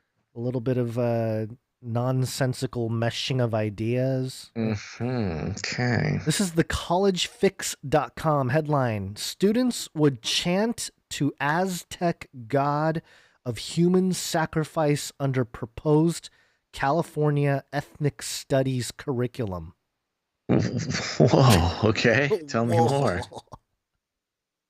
I like that. You were like, you don't even know what to say to that. No, that is intense. Tell me. Students would chant to an Aztec god that accepts human sacrifice under a proposed California ethnic studies curriculum. Quote, the curriculum includes an official ethnic studies community chant in which students appeal to the Aztec gods, including the god of human sacrifice, for the powers to become, quote, warriors for, quote, social justice. Students seek, quote, a revolutionary spirit through these incantations, reports journalist Christopher Rufo, who tweeted out images of the curriculum. Terry B in the YouTube says, sounds like a real hands-on class. At stake, quote, adoption would clear the way for the state legislature to vote on a bill making ethnic studies a high school graduation requirement for all 1.74 million high schoolers in the state, reports Real Clear Investigations. There are also videos of another proposed chant that shows high school students in Los Angeles cheering in various Spanish, Swahili, and Native American phrases in advance of discussions on topics such as oppression, power, solidarity, and systemic racism, Real Clear reports. There's a picture here of some... I just feel bad. It's like the brainwashing of our youth. Is it chanting kids? Yeah, chanting kids. The video that's linked. Oh yeah, that is spooky. They have like a hand up. One hand up is strange. It's bizarrely reminiscent of like Hitler Youth. Yeah. Whoa. The video is linked within the proposed curriculum before the California Department of Education. In it, the students clap and stomp their feet as they chant about tackling various struggles together, according to a translation by Real Clear. And they have below is a translation of the chant at the Social Justice Humanitas Academy in Los Angeles, referred to in this article about unity chants proposed in an ethnic studies model curriculum that the California State Board of Education is set to adopt this month. And it's got it in the original language there. And then keep in mind, those who cannot see the visuals, it's pretty much all white kids. Yeah. Well, yeah, it is. I mean, it's definitely majority. Translation, yes, it can be done. All come together. Unity. Yes, it can be made to happen. One struggle down, many more to go. Holla back. An expression of support in African American vernacular English, similar to We stand behind you. Okay. Is that what it meant? I'm not quite Hello, sure young that's what it African American. means, but okay. All right. Holla back. I will holla back at you. Jeez. This is interesting connection to, for instance, like Black Lives Matter leaders who admit to, calling on their ancestors to give them spiritual power. Yeah. And things like that in the fight. Yeah. So here's a couple quotes here. As for the proposed chant that includes Aztec gods, Fox News reports the chant starts with a declaration that, quote, "You are my other me," and, quote, "If I do harm to you, I do harm to myself." Whoa. Super new agey. Deep, bro. Before chanting the name of the Aztec god Tezcatlipoca, the text reads, quote, "Seeking the roots of the truth, elders and us youth, critical thinking through." I don't think there's a lot of critical thinking going on, but okay. In Aztec mythology, Tezcatlipoca is the brother of Quetzalcoatl, Huitzilopochtli, and Zipetotec, all of whom appear to be invoked in the proposed chant. A portion reads, quote, "Pulsating creation, Huitzilopochtli cause like sunlight, the light inside of us. It in will to actions what brings. Zipetotec, times 2. Transformation, liberation, education, emancipation, imagination, revitalization, liberation, transformation, decolonization, liberation. Man, do they got to memorize this? This is a lot of... There's a lot of stuff to memorize. You got to be, if you want to be part of the crew. It's interesting, too, because, of course, we know about Quetzalcoatl, the serpent, the flying serpent god. Yeah, was supposed to come in 2012. Back. Yeah. Well, maybe he is back, and maybe he needs all these, the energies of these young there were not enough invocations in 2012. Right, but also this mention of the light inside of us, and that's specifically part of the Luciferian doctrine that says, he was the light bringer, and he was the one that freed humanity from the prison of the Garden of Eden. That concept is sort of embedded in this type of theology here. Rufo, writing for City Journal, expanded on what the proposed curriculum aims to accomplish. Quote, it's a block quote, "In theoretical terms, the new ethnic studies curriculum is based on the pedagogy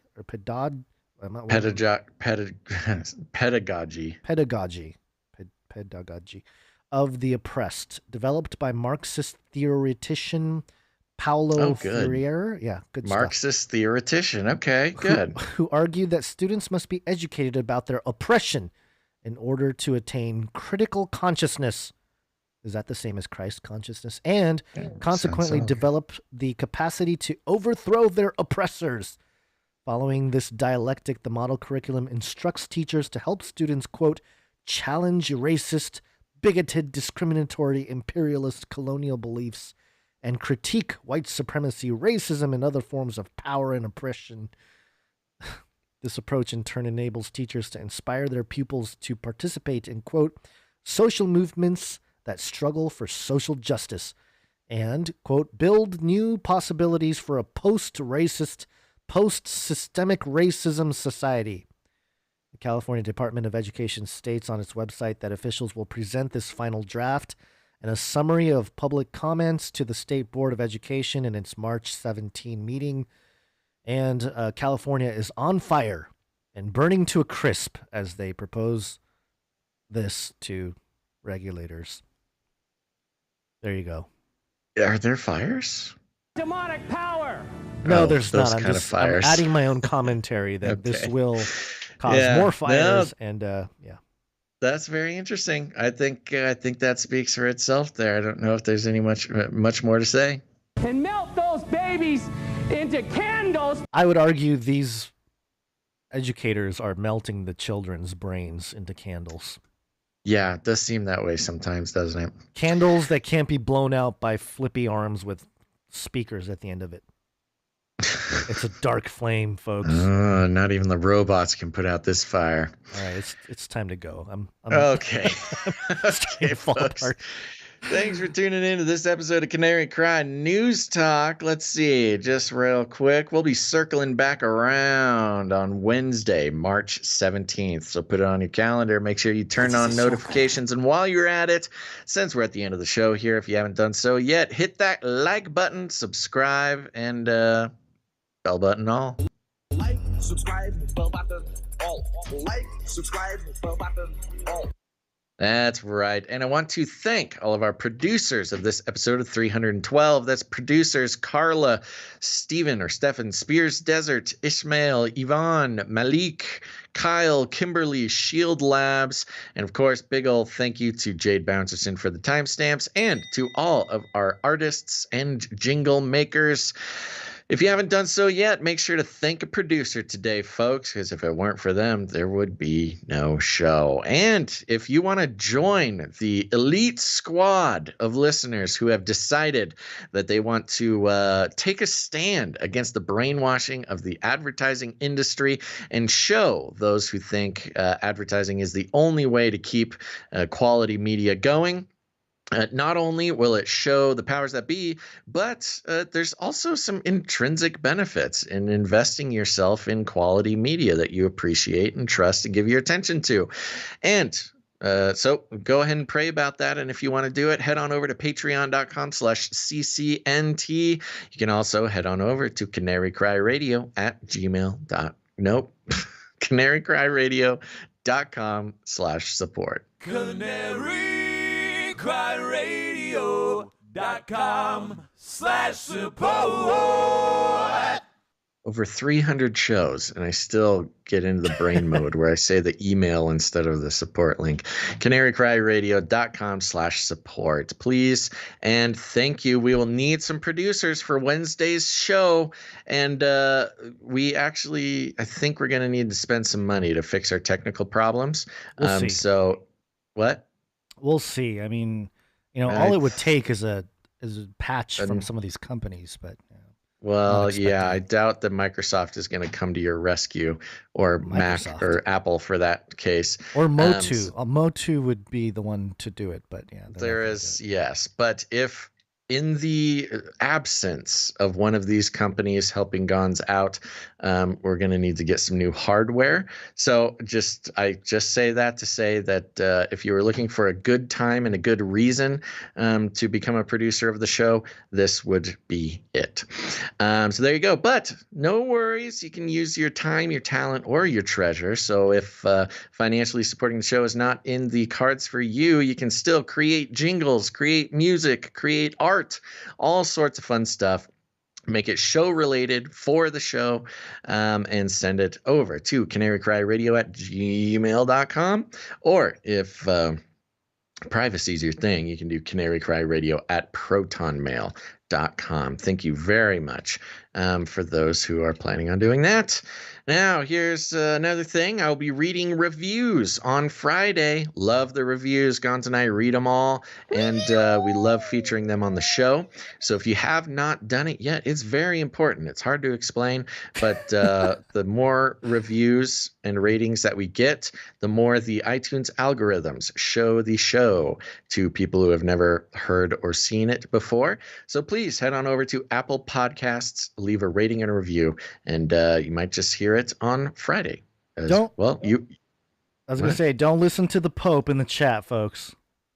What is he saying? He says, become a producer for the Pope. Don't send these two money. Send it to me. No, don't produce the Vatican. Let them deal with their own cash flow problems. Instead, help us with our cash flow problems. And there you go. But like I said, if you're if financially producing is not in the cards for you, there's plenty of ways to help out the show, including sharing it out. Share it to your social media. But more importantly, you got friends and family who are starting to wake up to the fact that the world is not what it seems, and they might need a fun and flirty podcast to help them. What? Down that road. False advertising. I don't flirt with anybody. We can be fun and flirty sometimes. Maybe you. Hey, you like conspiracy theories? Oh, gosh. Yes, go ahead and send them a show. Maybe it's this episode, maybe it's a different episode, whatever it is. I'm sure they would appreciate it. We call it rattling cages.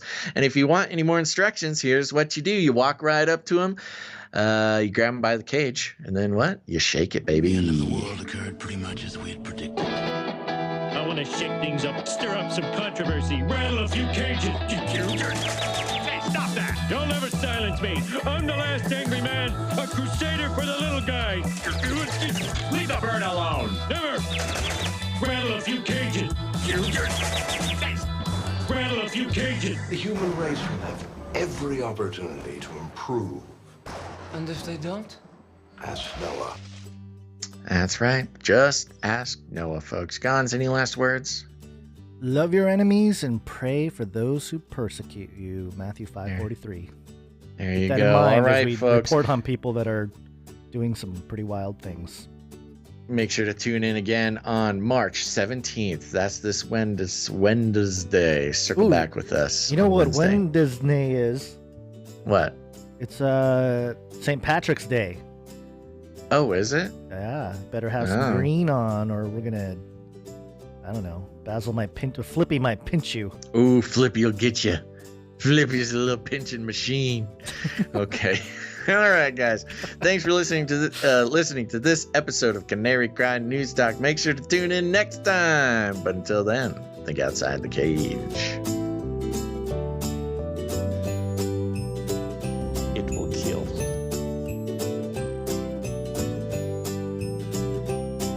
Liar! They are scum. Stop this progress before it is too late. It's gotta be biblical. Faithful generation! We should invite fewer people to be born. He's a Satanist. I'll keep you warm and safe in my people's zoo. It's true. Remember, reality is an illusion. The universe is a hologram. Buy gold. Buy! I want to shake things up, shake things up. I want to shake things up, shake things up. Leave the bird alone. I want to stir up some controversy. I want to rattle a few cages. I want to rattle a few cages. I'm the last angry man. You'll never silence me. I'm the last angry man. I'm the last angry man. You'll never silence me. I'm the last angry man. A crusader for the little guy. Little guy. Little guy. Well, we'll see about that. Whatever, Illuminati. Don't even get me started on bidets, man. Bidets, man. Bidets, man. I'm telling you, you were living the life, man. Bidets, man.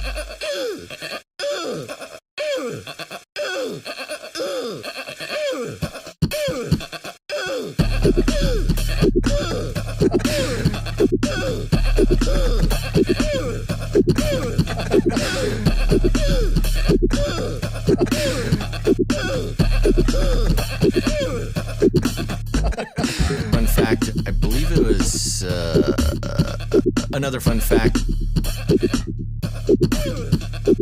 Fun fact.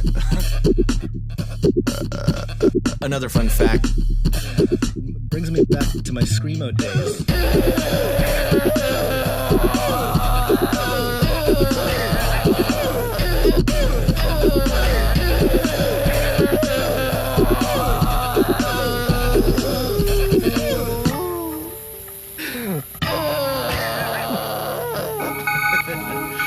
In the future, humans will be confined in a people's zoo. People, I'll keep you safe and warm in the people's zoo. I'll keep you safe and warm now in the people's zoo. You, yeah, you in the people's zoo. I'll keep the cameras on.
people's zoo.